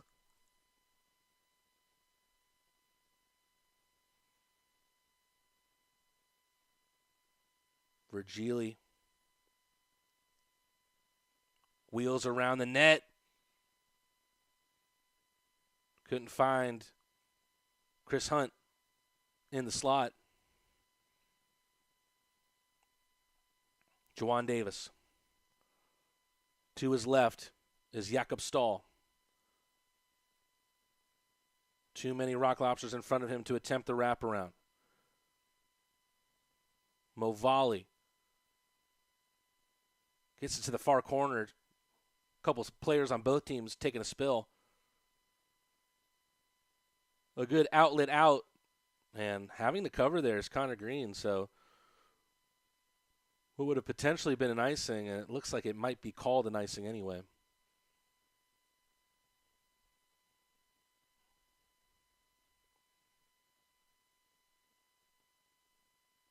Looks like the referees consulted there, because it did look like indeed that Connor Green had frozen that puck. So offensive zone faceoff, as it should be for the Rock Lobsters. And they put their top five out on the ice. Milan loses out on the faceoff to Devin Sanders. Robertson makes sure the puck doesn't escape. Johnson was looking for someone back out the blue line. Uses some physicality to try and win the puck back. Milan has it, takes it over the center line. Milan showing his puck handling skills once again, and it's over the goal line.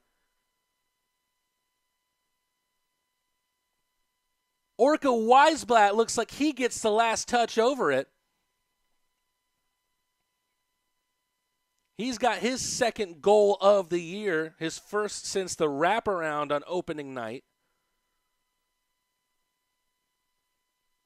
And it's a 3-point night for the 24-year-old from Calgary. 2 assists and a goal, and looks like both captains gathering around the referee, Justin Crawford. Looks like they're going to review this one. Let's see if we can get a little more information here.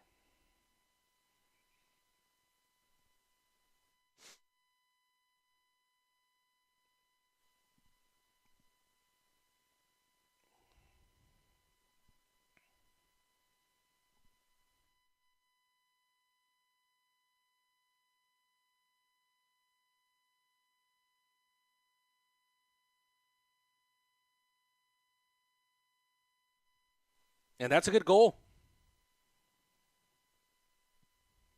A 5-2 game for the Rock Lobsters. They did not get the start to the second period that they were looking for, but they have made the most of it here, outscoring the Bobcats 2-1 in the second period, thanks to goals from Kolatarsi and now Orca Weisblatt. I think Steve Martinson will love continuing to get this first line in the scoring summary on federalhockey.com. Taking a look at how everyone's been involved.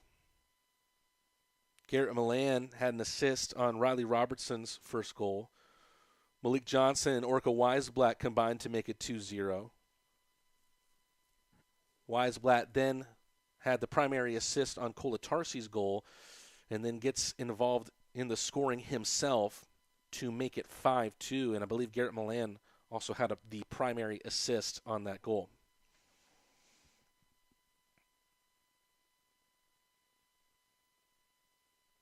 The Rock Lobsters score another touchdown just like they did in their first ever game. A wrister from Garcia.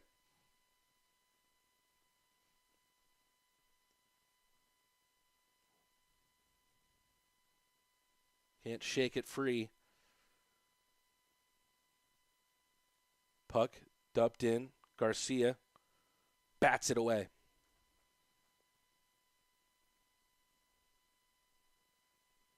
Wrister from Alden is saved and frozen by Green.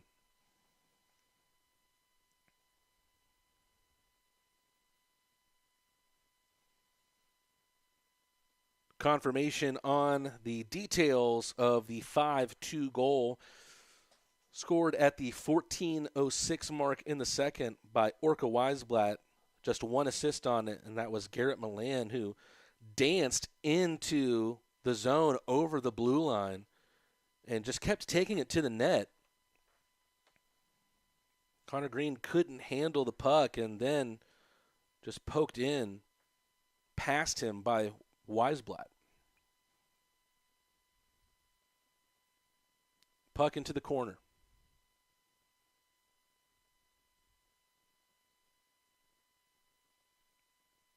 Ryback. Looking for the right route to take. Bostet with a save. Puck loose out in front. It's shepherded away by Murray. Case and Gallant brought down to the ice. Cleanly, says the referee. Making the step up is Virgili.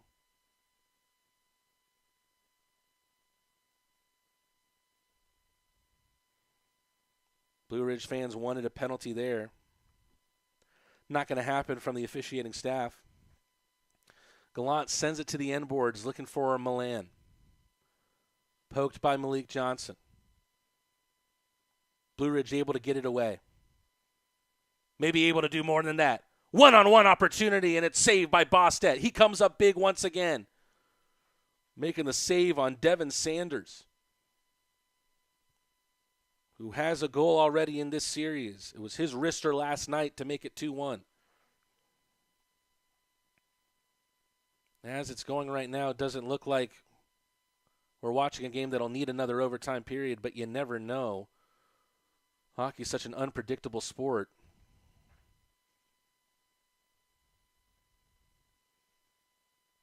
Touched in. Chased by Sanders. Garrett Milan with speed the other way. He does everything with speed, as does Shinkarik. Flips it into the corner for Weisblatt. Trying to do so for Milan. Pass back to the blue line. Malik Johnson's shot gets blocked. Shinkarik. Wrister of his own. Takes a rebound off Connor Green's glove and is eventually cleared out for the icing.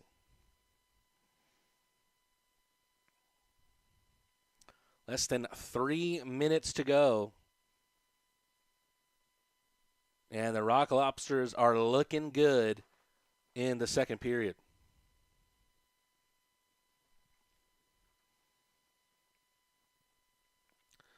I want to take a quick second to shout out Fan Saves. We have already launched our Fan Saves page. All Rock Lobster fans can access exclusive deals through the Fan Saves app. Download Fan Saves now and then follow the Athens Rock Lobsters to unlock exclusive fan deals throughout the season. The Athens Rock Lobsters would also like to thank Garnto Family Dental for creating custom mouth guards for the Rock Lobsters this year, showing once again that you can take all of your dental needs to Garnto Family Dental. A special thank you to our training camp meal providers, Farm Burger, Chiba Hut, Fox's Pizza, Fully Loaded, Shane's Rib Shack, and Paloma Park. And thank you to the sponsors that make this possible for the Athens Rock Lobsters, the Aikens Ford dealership, the largest Ford dealership in Georgia, Stanfield Air Systems, locally owned, First American Bank, and Terrapin Beer Company. Taking a look at how this second period has gone, it didn't start out pretty for the Rock Lobsters. An early goal, just a minute and a half into the second, from Igor Romano at even strength, made it a 3-2 game in that lead for the Rock Lobsters. But they kept adding on. Joe Kolatarsi, with a shorthanded breakaway, was able to wrist his team into a 4-2 lead. And then Orca Weisblatt, after Garrett Milan does all the hard work, just touches it in behind Connor Green to make it 5-2. Was an overtime game last night that needed overtime to decide the winner. Doesn't look like we're heading towards that with a hefty Rock Lobster lead at 5-2. Well, this Bobcat team has shown just how tenacious and how efficient they can be. Led for most of the game last night, so Rock Lobsters cannot rest on their laurels.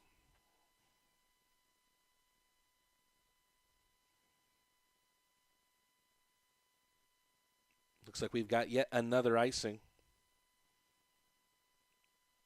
as the puck will be taken back to the other side of the ice.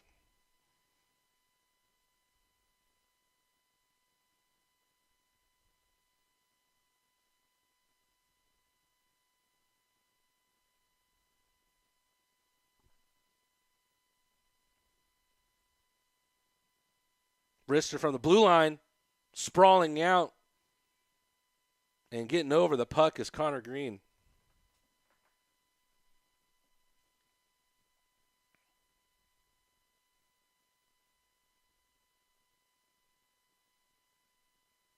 Connor Green has seen a whole heck of a lot of shots over the past two games.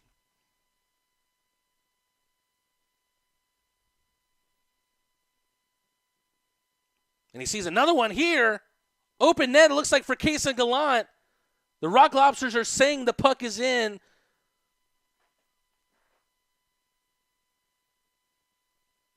It looks like it's Virgili who leads the line and scores his first goal of the season. Has been a huge playmaker on this second line for the Rock Lobsters, and finally gets in on the goal scoring. So another multi-point night for someone in red and white, and the Rock Lobsters have made it 6-2 on the poke in from Philip Virgili.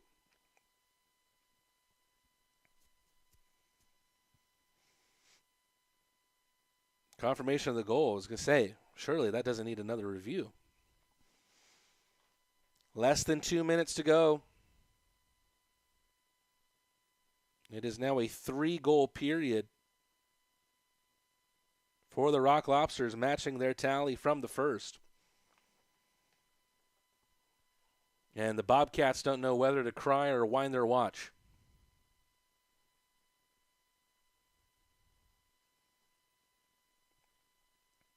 Puck misplayed by Ernst. Able to make amends and find Jakob Wolf. Wristed in, trying to challenge Bostedt from outside of the zone was Ryback. Heck of a shot on Ryback. Was not on the opening day roster that I saw. Spent last season in Sweden's Division II, scoring 12 goals, assisting 12 more for 24 points in 28 games. Weisblatt has Shinkarik. Shinkarik has a heck of a shot, tries to show it there. It's blocked. Back to Kolatarsi. Weisblatt. Malik Johnson with a wrister. Takes an awkward bounce before eventually reaching green. Stoppage of play here. Less than a minute to go now.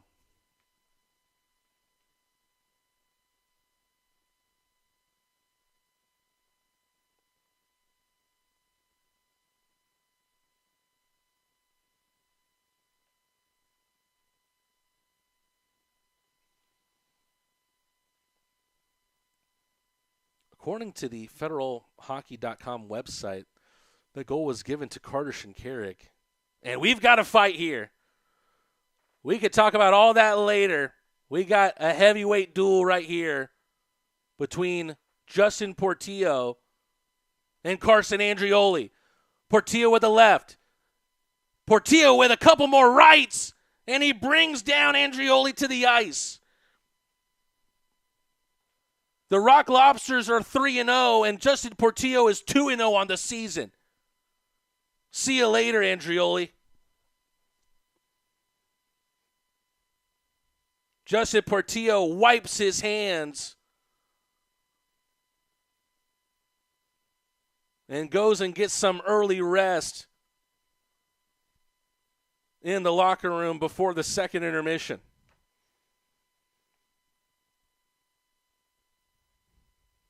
Those Rock Lobsters are something else, aren't they? Ooh, me oh my. That is a bad, bad man, ladies and gentlemen. Alden misses out on the face-off. This second period has had everything for Rock Lobster fans. Kesa Gallant with a great backhanded pass towards Picard.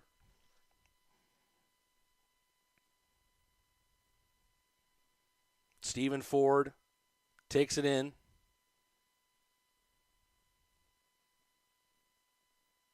And here come the Rock Lobsters the other way through Picard. Penalty upcoming on Blue Ridge. Riley Robertson makes the step up, but the whistle will blow with a matter of seconds left in the second period.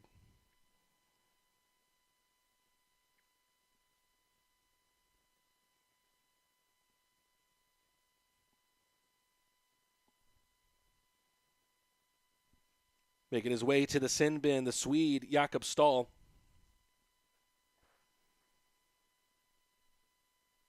And the Rock Lobsters head to another Paloma Park power play. And through two, they have not found a power play goal yet. As a matter of fact, the penalty kill has looked a little bit better than the power play. More goals on the penalty kill tonight than the power play. But it looks like they're going to head into the third period with a hefty amount of power play time. So that's exactly what you like to see if you're a Rock Lobsters fan. Puck cleared out down the center, down the length of the ice. And it looks like that's going to do it for action in the second. Wow. That second period had a little bit of everything for Rock Lobster fans. The ups and the downs. It started with the downs because Igor Romanow opened up the scoring in the second about a minute and a half in with a goal at even strength to make it a 3-2 game. But the Athens Rock Lobsters win on the power play. It was a short 4-on-4 period, and right as the shorthanded period had started for the Rock Lobsters, they get the goal through Joe Kolatarsi, a fantastic wrist shot, to give the Rock Lobsters a 4-2 lead, and then they just kept adding on and compounding the misery for the Bobcats. Orca Weisblatt pokes in an opportunity created by Garrett Milan through some dancing over the blue line. And then right now, the goal is being credited to Carter Shinkarik. I believe it was Philip Virgili who made it 6-2 late on in the second period.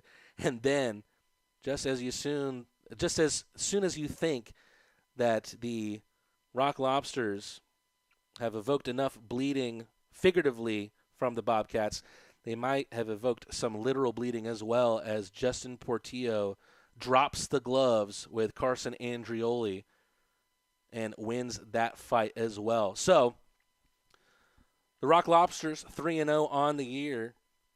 Justin Portillo 2-0 on the year.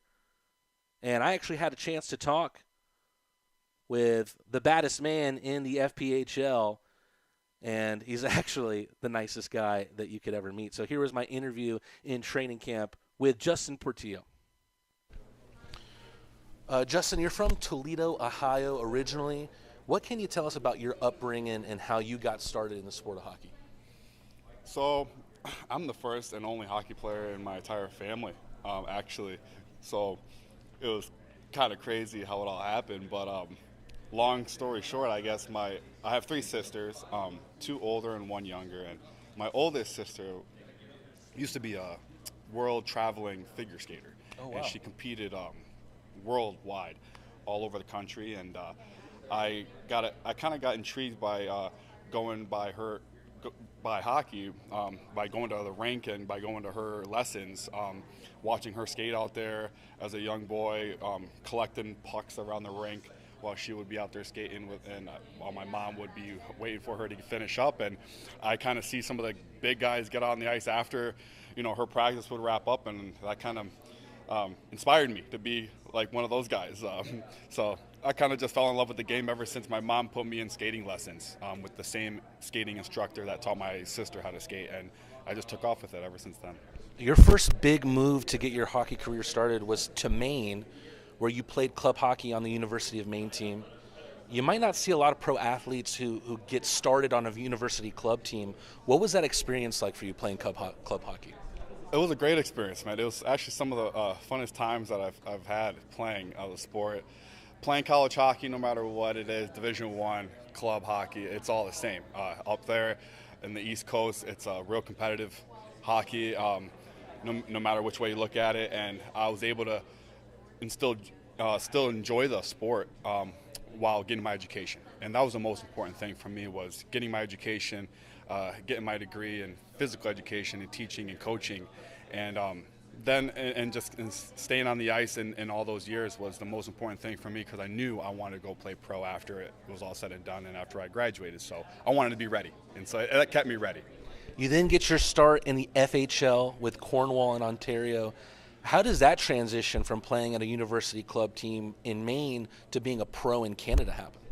That was a great experience. I mean, living in Canada was quite the time, man. It was just a small town and just outside of Quebec, and man, it was just like a cool rookie year. I mean, I guess any other way to put it would be a lot of lessons learned.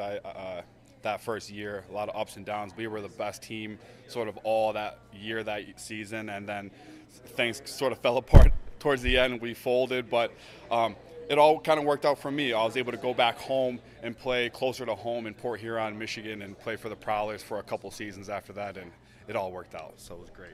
Your reputation precedes you as being a huge energy guy, physical presence on the ice. From your lips to the ears of Rock Lobster fans, what can they expect when Justin Portillo hits the ice? Man, lots of hits, lots of energy. You'll know every time I'm out on the ice, I'm sure, either by the style that I bring, or just my voice in general. You hear me on the bench too, probably, just trying to hype up the boys. I'm always just been trying to been a high energy team first type of guy, and whatever the team needs to sort of get a boost or a lift of energy or a change of momentum, I'm sort of here for that. And yeah, I'm here to win hockey games, and any way I can help the team do that, I'll do it. I had heard that your number is 24 because it is your lucky number. What makes 24 your lucky number? So it's actually my mom's birthday. She was born on the 24th of November. And so I was raised by my mom, and she kind of raised me and my 3 sisters by herself, and that's kind of why it's a special number to me. I wore the number as well before in years past, playing a few years ago in the league, and I don't know, 24 I know has gone around and is represented by a lot of the toughest guys in the history of the sport have worn 24, so I kind of want to continue that legacy. Can you tell us about the 3 times your car was stolen? Oh man, well, I got him back each time. I got it back each time, so that's a blessing. But man, it was crazy. The first time, I almost caught the guys in the middle of the night, chased after them, and they kind of just wrecked my back end because they were so afraid of me coming after them. And then the second time, they actually took the thing, and it was gone for 7 weeks. And then the police ended up finding it in Grosse Pointe, up north, 45 minutes of where I lived in Michigan, and I was able to get her back. So she's done me well. She lasted me all the way through juniors, college, and now pro. And I think she's in her last days. And I left her back in Michigan. I sold her off to my dad, and he's going to take care of her now. And but it was a good car for me. Those guys obviously didn't see what you look like before they chose to steal your car. Right. You and Carter Shinkarik are the 2 most senior guys on the team. I just had to talk with him. He's actually only 3 days older than you. Do you consider yourself a leader in the locker room and on the ice? I do. I would like to think so. I like to carry myself in a professional manner on and off the ice all the time. I'm here when I hit the rink, and even outside of the rink, it's strictly business for me when I come to, play throughout the season. And I'm here to win. I really want to do something special this season with this team. I think we have a really special group here, and any way I can help the team grow, and build a positive culture around this team and organization, I want to be a part of that. I want to help out and do my part, and I'm going to do the best that I can, be the leader. I'm not a big vocal leader type of guy, but I kind of like to lead by example more and let my actions speak for themselves. And so I'm not a big hoorah type of guy, but I'm a big emotional guy, and I carry a lot of passion when it comes to the sport and to the game of hockey. So you'll see that, I'm sure, a lot of times throughout this season. My passion for the game is, bar none. I compete. I love to compete. I hate to lose. So if you hear me harping on the boys or being hard on them, it's just because I love them and I want to see them do better and do the best that they can and be the best that they can be. So. A professional hockey team in Athens, in the state of Georgia. This is such an exciting new chapter for this city where sports is such an important part of its culture. What makes you excited to be a part of the Rock Lobsters?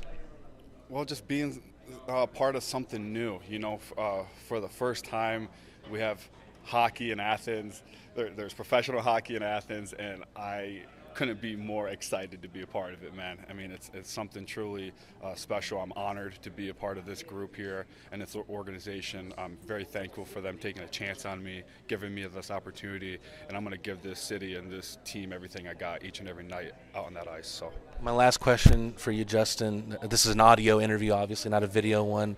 You're wearing a shirt right now that says Athens versus everybody. What does that mean to you? It's Athens versus the world, man. I think nobody really understands what we have here, and that's a good thing, because I think we're going to fly under the radar a little bit this year. We're going to surprise a lot of teams and a lot of places with the group that we have here. I think we're a very experienced group, but we have a lot of work to still do. Each and every day we're growing stronger as a team and as a group, building each day brick by brick, and I'm going to enjoy the process and trust the process that Coach Martinson is instilling in all of us each and every day. So it's Athens versus the world, man. Athens versus everybody. We're going to, do big things this year. So just watch out for us. Matt Rad joined by Justin Portillo. Justin, thanks so much, man. No problem. Thank you. It's Athens versus everybody, and it was Justin Portillo against Carson Andrioli. And that fight, with about a minute left in the second period, needless to say, it was Portillo who got the better of his adversary. But, hey, hats off to Andrioli. I would not want to pick a fight with Justin Portillo. And it was one of those classic bouts where just both men drop the gloves, or drop the claws, if you will. And, wow, what an excellent bout that was won by Portillo. And another player who's had his influence in the game thus far has been Carter Shinkarik. He assisted on the first 2 goals, had another assist on the Kolatarsi goal, and also, just for everybody's awareness, the goal scoring summary has been changed on federalhockey.com, and the 6-2 goal has been given to Philip Virgili. But back on Carter Shinkarik's fantastic production to start this year. He has 3 assists in this game. That puts him on 8 points on the year and 6 assists. I had a chance to talk to the first selection of the FPHL expansion draft in Athens Rock Lobster training camp. We're here with the former FBHL scoring leader, 2-time FBHL Forward of the Year selection, and the very first pick in the FBHL expansion draft, Carter Shinkarik. Carter, how you doing today, man? Doing awesome, thank you. You played hockey and lacrosse in college at Elmira College. Was there any culture shock for you, West Coast to East Coast, Canada to the U.S.? I think anyone who goes to school in the States for the first time, being a Canadian kid, it's a little bit of adjustment, but we had a good group of guys and a good setup there, so made the transition a little bit easier. And yeah, the 4 years there, years are always cherished and remember fondly. Carter, we saw in your welcome message that you lost 2 of your front right teeth. I was curious if you remember the incident when you lost them. Just like it was yesterday. Yeah, just part of the game. Just took a puck to the mouth and did some of my own dental work by plucking a couple of them out. So yeah, part of the game. Should probably wear a mouth guard, but I mumble enough as it is. So yeah, every now and then you got to pay the hockey tax, and my time was up, and yeah, it is what it is. I saw the other day, I think you and the rest of the team were at a tailgate for the Georgia Bulldogs. Was that your first college football tailgate, and what did you think cheering on a team that's so important to the city that you now play for? Yeah, it was a cool experience. I mean, I've been playing a lot of years down south, and it's always been a bucket list item to do. I'd love to go to in the stadium one of these days, but just to get the atmosphere of what game day in the South, you know, two big SEC schools, it was pretty awesome, and to have all the boys there, it was good team bonding, and yeah, you can tell just how much, you know, Bulldogs mean to the city, and we're just happy to be, you know, a part of it. And you know, when their season's done, I'm hoping a lot of those fans, you know, are going to be converted Rock Lobsters fans once their season's up. I've read that you're a bit of a connoisseur of fruit. What's your favorite fruit and why? Yeah, that's your toughest question that you asked. You know, it depends what's in season, but I like a good blueberry, raspberry, a good watermelon when it's ripe. You really can't go wrong with any of them. The only one I don't like is honeydew. That's the one I could live without. It's a throwaway fruit, yeah, isn't it? It's just it's there. You know, it's part of like the fruit cups, and you know, it's a filler. It's a filler, but everything I'll still munch in it a little bit. But yeah, I love all fruit. It's good for you. It tastes great, and yeah, I can't get enough of it. Not to make you feel old, you are the most senior member of this team. Justin Portillo, I believe, is 3 days younger than you. That, along with your experience at this level and in this league, means you're going to be a de facto leader in this locker room. But what would you think your leadership style is? Just try to lead by example. You know, be vocal when you can. Try not to be the most vocal. You know, if you're talking too much, it goes on deaf ears every now and then. So yeah, just try to, you know, prepare myself every day to, you know, be the best version of myself, and you know, help the younger guys out, and you know, teach them the pro game and habits and, you know, lifestyle decisions. So you know, it kind of goes full circle. When I was joining pro hockey, I had some really good mentors and older guys, and you know, it's kind of a pay it back, and being an older guy, it's a expectation to, you know, lead by example, and something I'm more than willing to do to help our team out. You're coming off a really solid season, 16 goals, 24 assists for 40 points. You're more than a proven commodity in the Fed. Take me through the emotions of getting picked first in the expansion draft, and how excited you were for a unique opportunity starting with this new team. Yeah, I knew there was a chance that I was going to get picked, and you know, just kind of how it works. You know, when an older guy is left off a protection list, it's, you know, usually means they were you know, going to retire, which is something I was contemplating at the time. And you know, I got you know, a message that Athens picked me up, and had one lengthy conversation with Marty, and you know, he's a pretty good persuader, and hung up the phone. I go, I think I'm going to Athens this year. So it's been great so far. Yeah, different different atmosphere with a brand new team, and we're every single day we're saying polish and grind, polish and grind. So it's a bit of a process to get where we want in terms of our standards and our expectations with the guys. But that's a cool, unique opportunity, is to build the culture, and we get to make Athens what it's all about, and we're trying to make it one of the best places to play, if not the best place to play in the league. And I said in that little video, the intro video in the summer, that I know we're a first-year organization, but we're not expecting to go through any growing pains once it comes to our on-ice performance. So first-year program, our goal is still to win it, and that's why every day we put on the work boots, come to work, and just try to get better every single day. Carter, you kind of already touched on your goals for the team this year. What are your goals as an individual playing for the Rock Lobsters this season? Yeah, I honestly don't have any individual goals. I'm still chasing my championship ring, and my personal goal is the team goal, is to win it all. And one of the reasons I'm still playing, I think we have a very fantastic opportunity to win it this year. So don't care how many points, how many goals. I know offensive guy, that stuff will take care of itself, but I'm here to win games, and at the end of the day, lift the trophy at the end of the year. Let's hope this is the year, Carter. Thank you. Thank you very much. Appreciate it.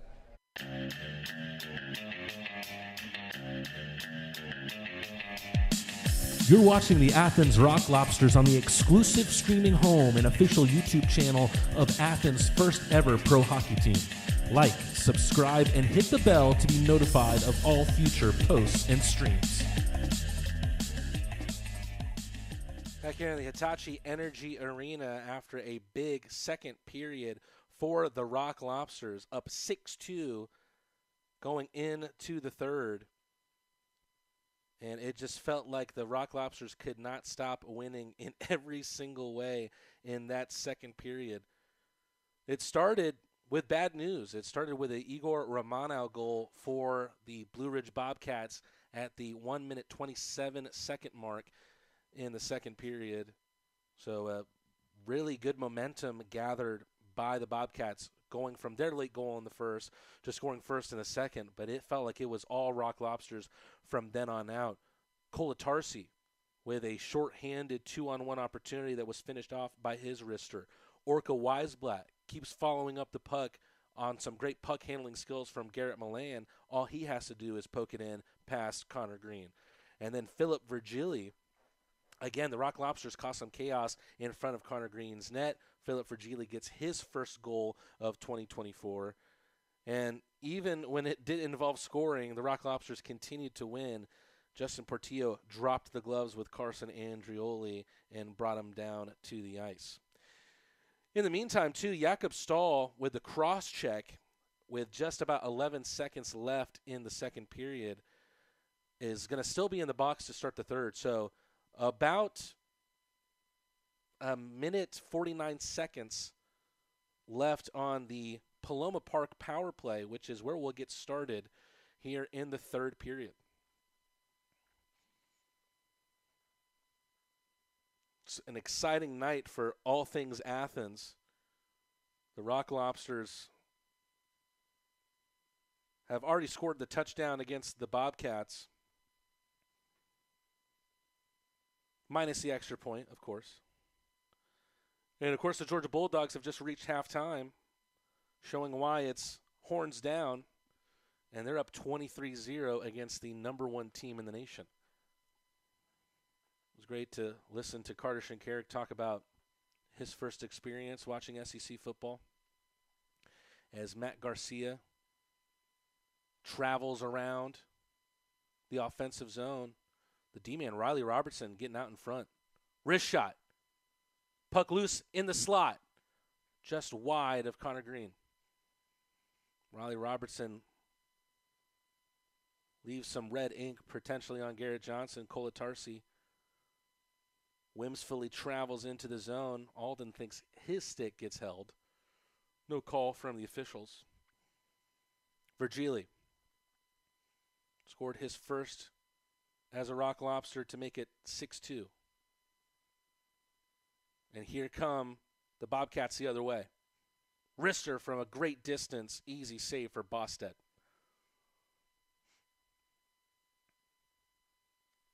Some pleasantries exchanged between the two teams right in front of the new Rock Lobster goaltender.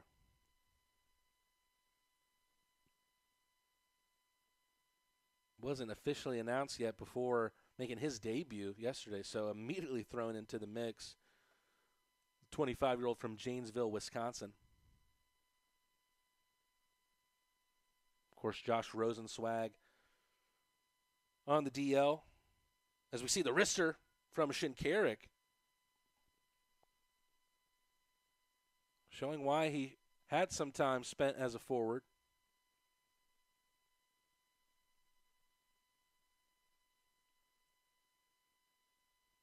Puck on the far side. Settled at the blue line. Milan getting into a good area. And it's a goal. Garrett Milan squeezes one 5-hole on Connor Green, and it's now 7-2, the same scoreline that we saw against Monroe on the opening night of the season, and Garrett Milan has his first since he scored 2 goals in the opening 3 minutes of the Rock Lobsters' first ever game. 7-2 for the Rock Lobsters.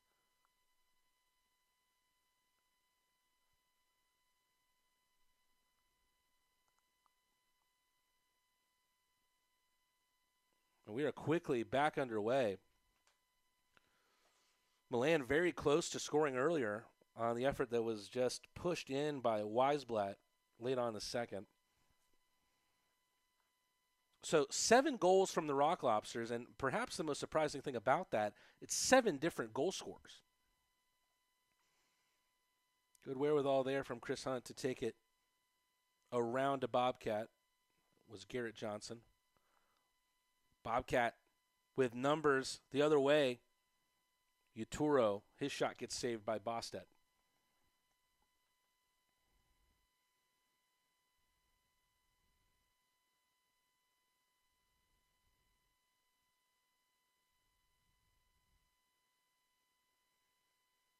Puck being brought to the other side of the ice.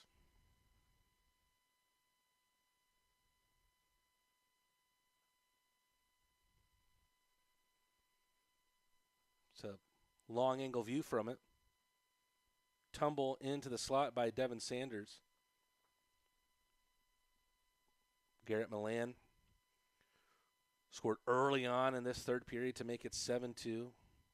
Was brought on as the most senior member of this Rock Lobster team at 33 years old. Brought on as a player coach. Was a former captain for Pensacola in the SPHL. Yeah, it looks like a foregone conclusion now. Can Alden add on to the pain? Or maybe it could be another Rock Lobster to make it 8-2. Let's see if we get another view on who has twisted the knife here for the Bobcats. Believe it was Troy Murray.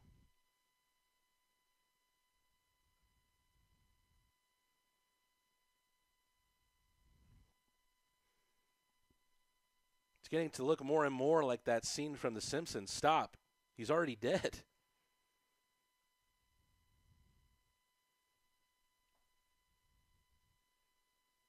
Two quick back-to-back goals in a matter of about a minute and a half from Garrett Milan and I believe Troy Murray. No, it was Orca Weisblatt, so it wasn't the single 8, it was the 2-8s. Orca Weisblatt bucks the trend of having different goal scorers on each and every goal. He's the only one tonight with 2 goals.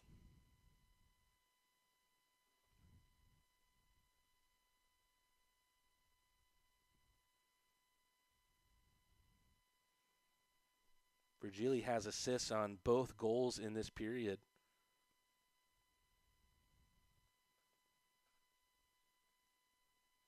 So contributions on 3 straight for the Swede. Garrett Milan using his pace. They cannot get anything on Milan right now. Malik Johnson brought down to his knees. Looks like he may have took some contact in the face. 2-on-1 opportunity. Someone wheels in front of Bostet, net off its mooring. Riley Robertson gets in the face of Lucas Roth. Wrister blocked out in front and sent long.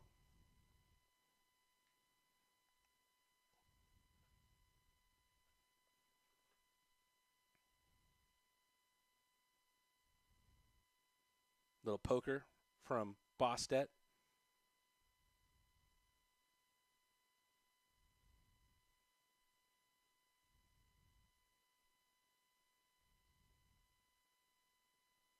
Into the corner.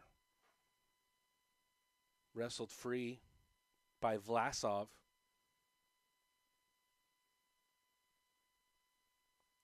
Alden with a magic touch.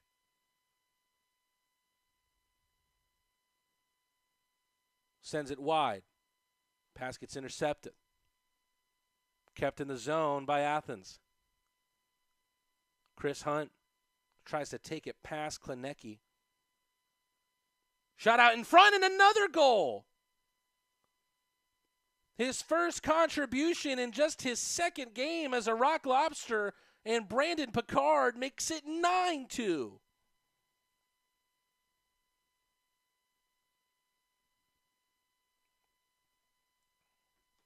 Absolutely no mercy.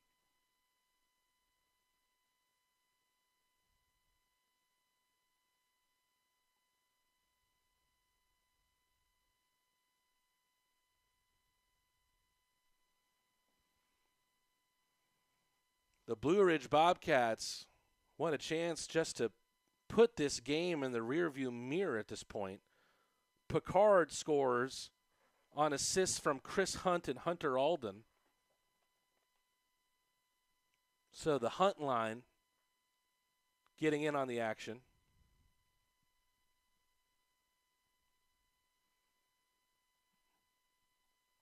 We've seen goals from all three lines tonight.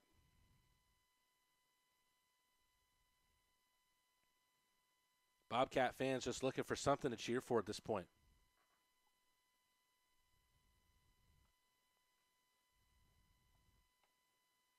Virgili, look at the moves on him. Wrister from Weisblatt, blocked.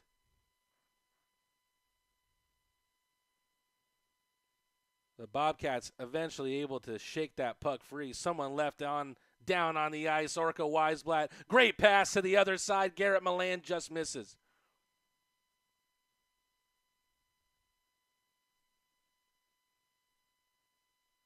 Nine goals, 8 different goal scorers. You start wondering if Jack Bostet's going to try and score one of his own at some point. Heavy hit, Malik Johnson. Back up on his feet quickly, though. Shot from the blue line and a save from Connor Green. And actually, it looks like there is a new tender in between the pipes for Blue Ridge. It's Hunter Verostek. Verostek, the 25-year-old from Turner Valley, Alberta. Made 65 saves in just 2 games last year with the Columbus River Dragons. Played ACHA hockey with Liberty University, where he was Rookie of the Year and MVP. So someone very familiar with the state of Virginia due to his time in Lynchburg. And we'll take a step aside here. Have a chance to talk about what's to come in December. Any big events happening in December? Of course, there's Christmas, the holidays coming up. Plenty of time to be spent with your family. And what is better to do with your family than go out and watch some hockey? And, of course, the Aikensford Arena will be open in the early part of the month of December. So why don't you bring your family and enjoy the excitement? The Athens Rock Lobsters are soon to make their arrival in the Classic City, and it will be the perfect time for a group outing. Enjoy discounted rates, block seating, and exclusive experiences, perfect for businesses, schools, or youth teams. Rally your family and be part of the action today. For more, visit rocklobstershockey.com/groups. And you don't want to miss a chance to find the perfect stocking stuffer, or how about the perfect gift under the tree? If you haven't secured your gear yet, either for you or your family, now is the time. Head over to shop.rocklobstershockey.com today and gear up to show your lobster's pride. Do not miss out. Get yours now.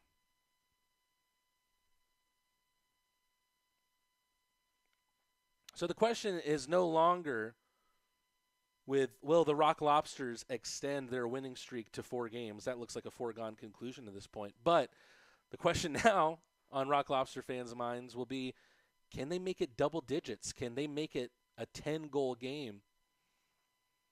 Bostet almost left it for his D-man, but saw pressure coming the other way. Decides to move the puck into the corner.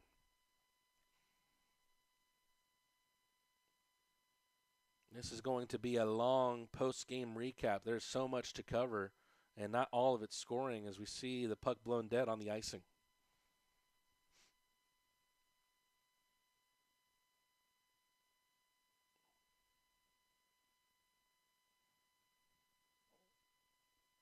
Going to be a face-off in front of the Athens net.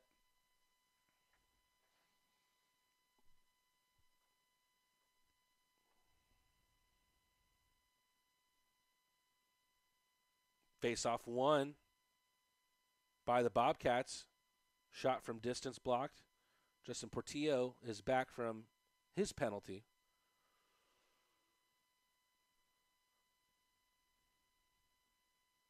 Puck comes loose for this second line. Virgili dumps it in, chases it himself. Shot blocked out in front. Looks like they're stacking some beer cans in right on the front row for the Bobcats. I can't tell if they're trying to put as many beer cans as goals have been scored by the Rock Lobsters. Here's the star boy. Shot saved by Green on Kaysen Gallant.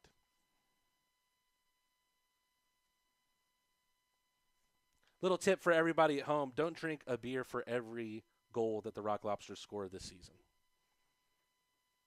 You will have a hard time. Unless, of course, you're at the Terrapin Tap Room. Big thank you to Terrapin Beer Company. Milan wins the faceoff, but it trickles past Kolatarsi. Looks like Kolatarsi is now on this top pair with Shinkarik.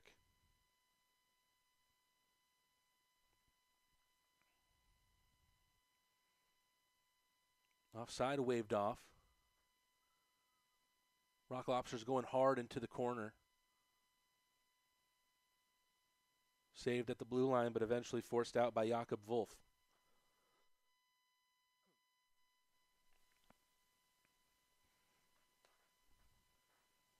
Still more than half of this period to go.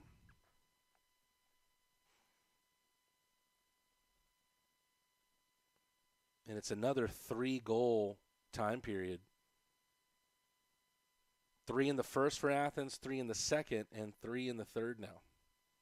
Rister from way out there. Chaos in the slot. Rock Lobsters deal with it.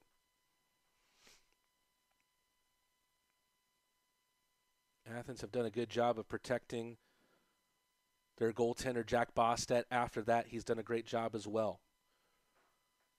2 saves on 22 shots.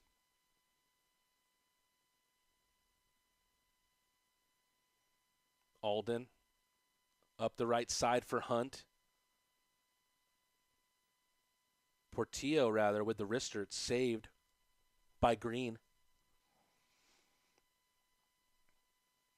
Or, pardon me, Verostek.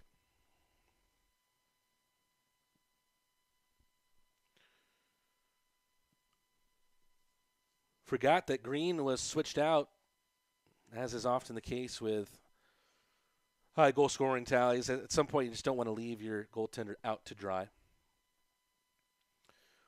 We're hoping for some dry weather next weekend. On Saturday, October 26th, you can join the Rock Lobsters at Wild Rumpus on Saturday, October 26th for your chance to win awesome prizes. The parade kicks off on West Hancock Avenue and winds through downtown Athens, ending with a massive street party on West Washington Street. Find our booth across from Ding Tea by Athens First UMC. Do not miss the fun. We'll see you there. And you do not want to miss your opportunity to own a piece of hockey history. Head on over to fans.winwithdash.com. That's fans.winwithdash.com and search the Athens Rock Lobsters, or head on over to the Athens Rock Lobster Facebook page to learn how you can bid on autographed collectibles that you can't find anywhere else. Don't miss out on your chance to win autographed pucks. That auction ends Sunday at 6 p.m. We're going to take a very quick aside here. More action to come. Still about halfway done with the third period. Rock Lobsters have already scored 3 in the third to make it a 9-0 game. It actually looks like we're going right back into the action. It was a quick face-off that was then quickly blown dead.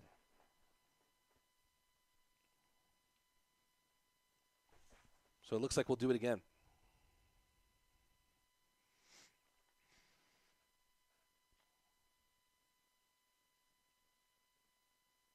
If this result stands, the Rock Lobsters will go to 3-1-0-0 if you want to look at it that way. So 3 wins, 1 overtime win, 0 losses to their name.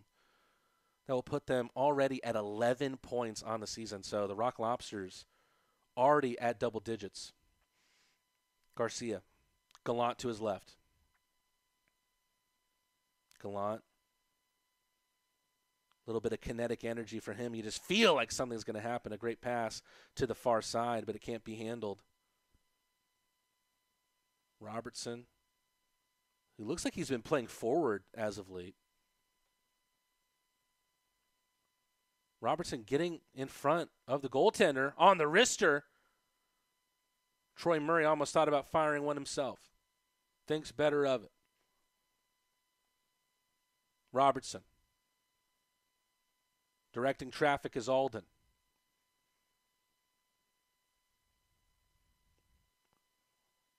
Unloading the shot is Murray. And it's into the netting and out of play.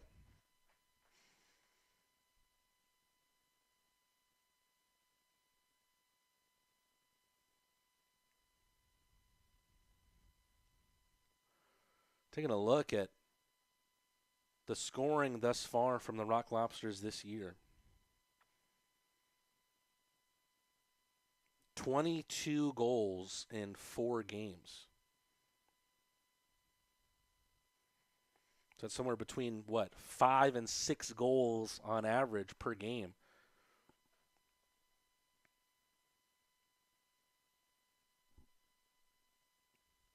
As we see the Rock Lobsters win the faceoff, have a thought here about the competition thus far. As we see the slapper just go wide on Verostek.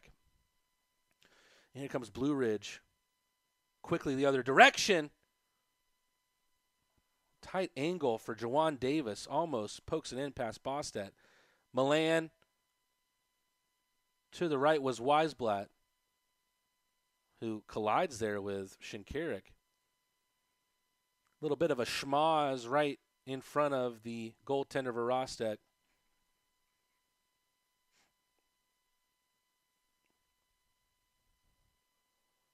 If there was something that happened, it happened outside the shot of the camera.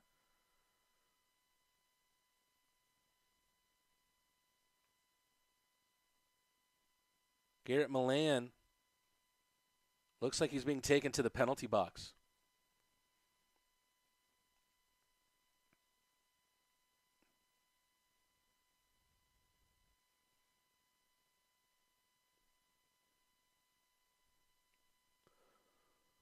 The Rock Lobsters have a huge advantage at 9-2, but they head to the Leslie Jones Law penalty kill.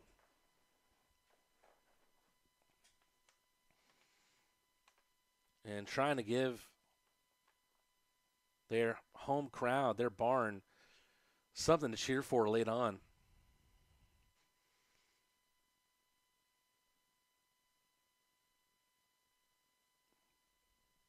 And looks like it's going to be even.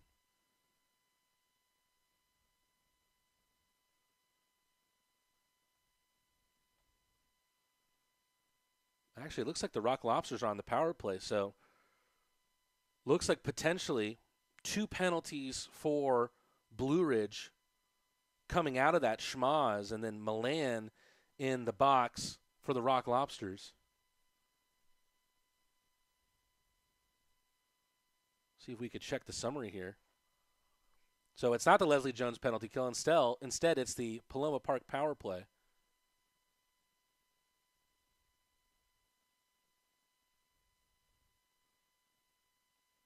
Shinkarik behind the net.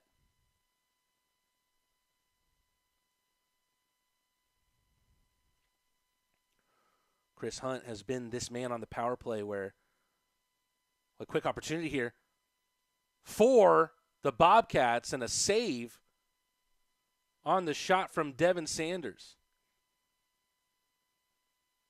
And Bosted's teammates know how big time that was on the 1-on-0 from Devin Sanders. A huge save from Bosted. And rather, it looks like the Rock Lobsters have made a change at goalie as well. So it's Jared Stahl who's in for his first action. So Jared Stahl makes the stop on Sanders. Interesting, both teams now playing without their starting goaltenders.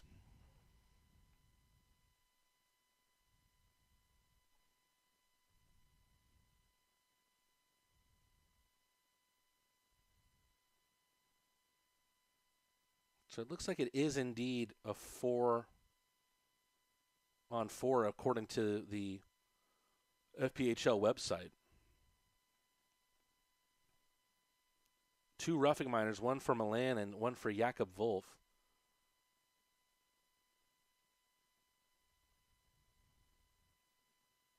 And it does look like they're indeed even strength. Gallant looking for a pass on the edge of the face-off circle. Does not get it to Brandon Picard.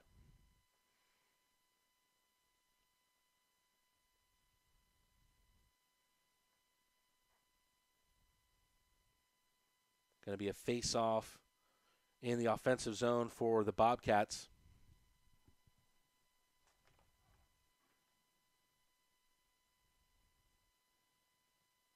The 2 penalty periods over for both teams. Milan and Wolf on the roughing minors. Still plenty of time for the Rock Lobsters to find their 10th.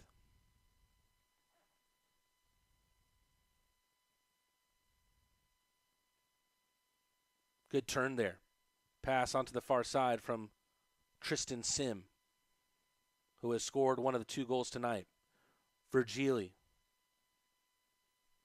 shows some silky skating. Puck taken away from him by Yatoro.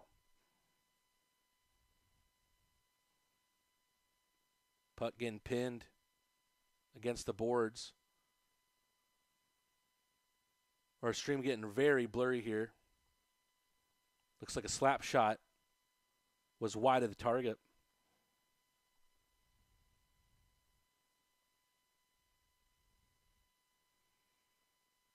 Bobcats able to relieve some of that pressure that's been put onto them by Athens. And, man, has there been a ton of it throughout this game.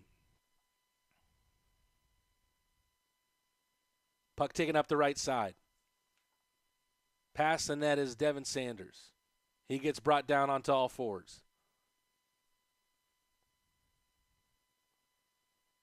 Rock Lobsters traverse away from their own net with the puck.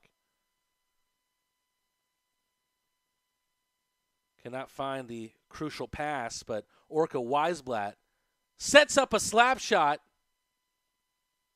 and it's yet another goal for the Rock Lobsters.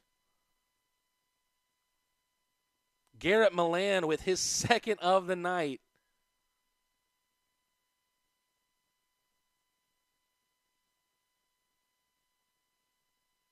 You don't have to adjust your television sets. You don't have to put your glasses on. The scoreboard does indeed say 10-2.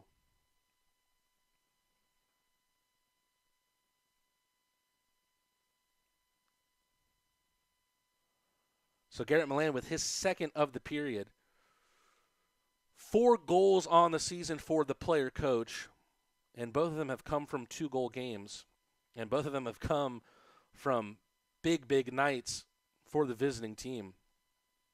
Had 2 goals in the 7-2 win against Monroe, and now has 2 in the 10-2 win for the Rock Lobsters. If they don't add on even more here, a slapper from Weisblatt.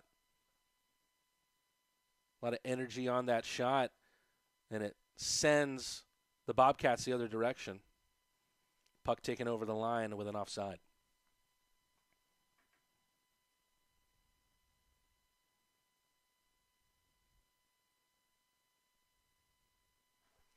This has been, frankly, one to forget for the Bobcats. But surely there's going to be a lot more memories to be made in the Hitachi Energy Arena in 2024-25. And just like there's going to be plenty more memories to be made when the Aikens Ford Arena opens up in December. With the Athens Rock Lobsters off to a strong start, now is the time to lock in your loyalty. Secure your season tickets and save big compared to single game prices. Plus, enjoy exclusive benefits like early entry and meet and greets with the team. Do not miss a moment. Get your season ticket today.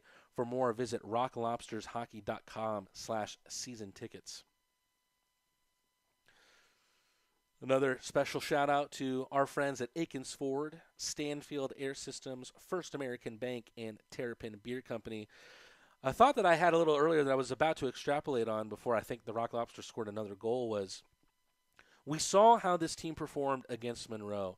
And we knew going into it, it's like, okay, the Rock Lobsters are a brand new team in the FPHL, and so is Monroe. So, yeah, we looked good, but we're still figuring things out. Monroe, obviously a team figuring themselves out too.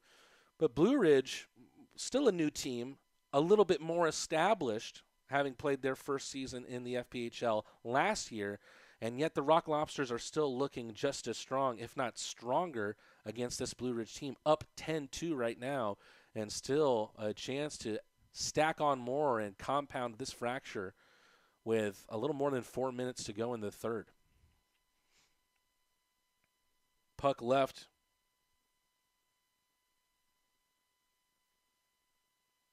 for Tristan Sim. Sends the puck up, fetched by Colatarsi. He sees Picard. Picard's second bite of the cherry. Gets the puck out of his zone. Every loose puck it feels like the Rock Lobsters are getting to. Orca Weisblatt brought down to his knees. Don't know if he lost an edge on a skate or what have you. Looks like he's back up.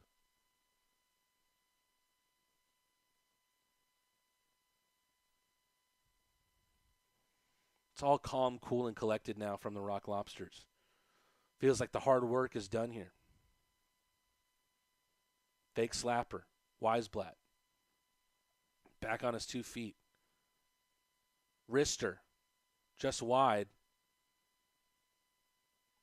Puck grabbed from the air by Virgili. Brought down back to the blade of his stick.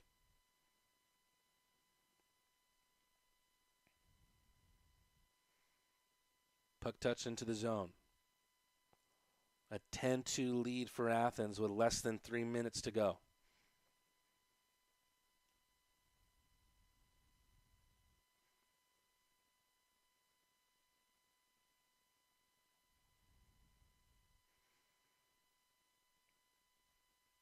Andrioli. Good stick handling. Puck almost found the path of Vlasov. Wrister from far out there, Jared Stahl, gets something to it. First time we've seen Jared Stahl this year, 26-year-old from Plano, Texas. 5 years of ACHA experience with Indiana University of Pennsylvania. And this is his first pro job, at least on the ice, because Stahl was a part-time operations manager for the Dallas Stars in Texas. Slapper does not go in. Ryback's shot gets saved by Stahl. I think he lost that one in the gear somewhere.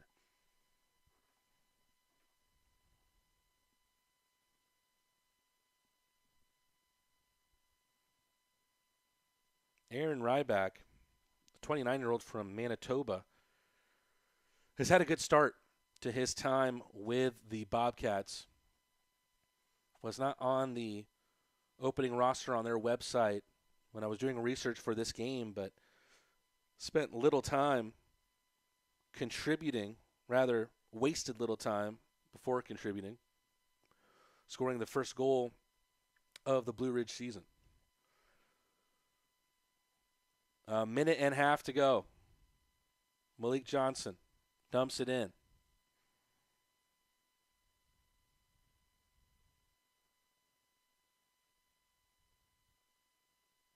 Could this be an 11th here?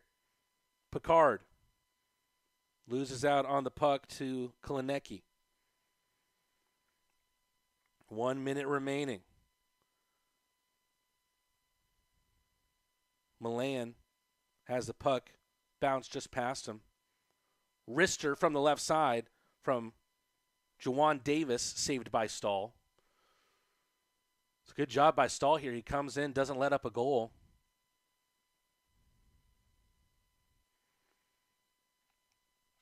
.30 seconds to go in this game.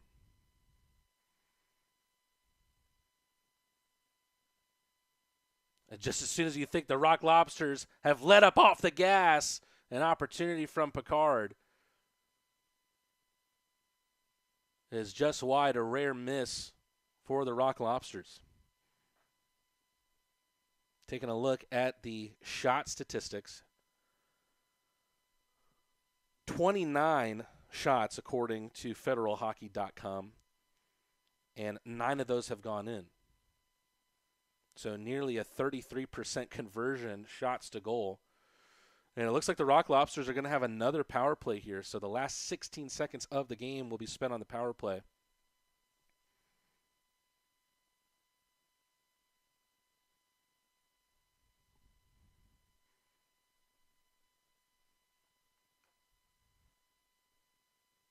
Very close. Puck shifted out, and that will do it for action. From minute one, the Rock Lobsters did not take their foot off the accelerator. It took just about 4.5 minutes for Riley Robertson to get the scoring started in the first. Right after that, a minute and a half later, Malik Johnson, with a great pass from Orca Weisblatt, buries his first of his Rock Lobster career. Then, the star at the moment, Kaysen Gallant, extends his scoring streak to 4 games and scores his 6th goal of the year and includes his 8th point of the year as well. So we'll see with how many points that were scored through different Rock Lobsters on the night if the league leaders page has changed at all on the FPHL website. Call the back-to-back goals, first from Tristan Sim for the Bobcats late on in the first. They took that momentum into the second with an early goal from Igor Romano. But with 5 minutes past in the second period, the rest of the game was all Rock Lobsters. Joe Kolatarsi on a 2-on-1 shorthanded wrist shot goal. Orca Weisblatt follows the puck as Garrett Milan puck handles toward the net of Connor Green. Weisblatt pokes it in, scores. Philip Virgili, he gets his first goal of his Rock Lobster career late on in the second period. And then Garrett Milan and this top line continued to contribute throughout the third.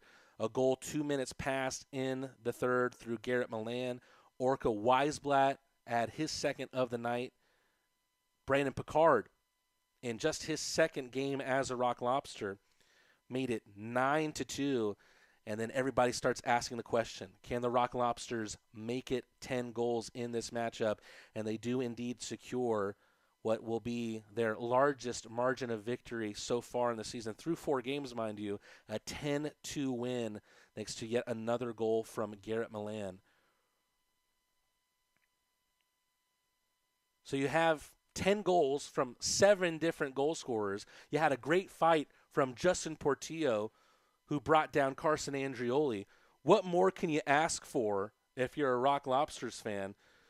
If you aren't convinced yet, well, maybe you need to watch a little bit more, and there's still plenty of more away games to come. But if we have convinced you, if you liked what you've seen so far, why don't you visit rocklobstershockey.com to secure your seats for the 2024-25 season now. Season tickets, mini plans, and groups, the sooner you call, the better. And now here comes the difficult part. We now have to select who our 3 stars of the night are going to be. And starting out, the 3rd star of the night is going to be Garrett Milan. Garrett Milan with 2 goals and 2 assists. Yet another 2-goal, 2-assist performance, the second of the season for the player coach. Carter Shinkarik, out of the D-line, was the playmaker of the night. 4 assists for him. He was the only Rock Lobster that had 4 helpers. And the number 1 star for the Rock Lobsters on the night, Orko Weisblatt. 2 goals, 3 assists, a 5-point night for the 24-year-old from Calgary, Alberta. No doubt, this was one to remember. And thank God you don't have to write these recaps on Twitter, because it's going to take a lot more than 140 characters to describe how this one went.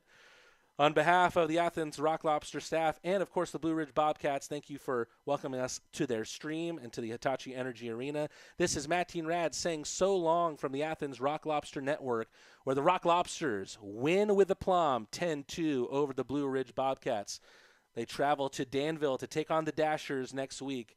We hope to see you here for those 2 games. See you next time.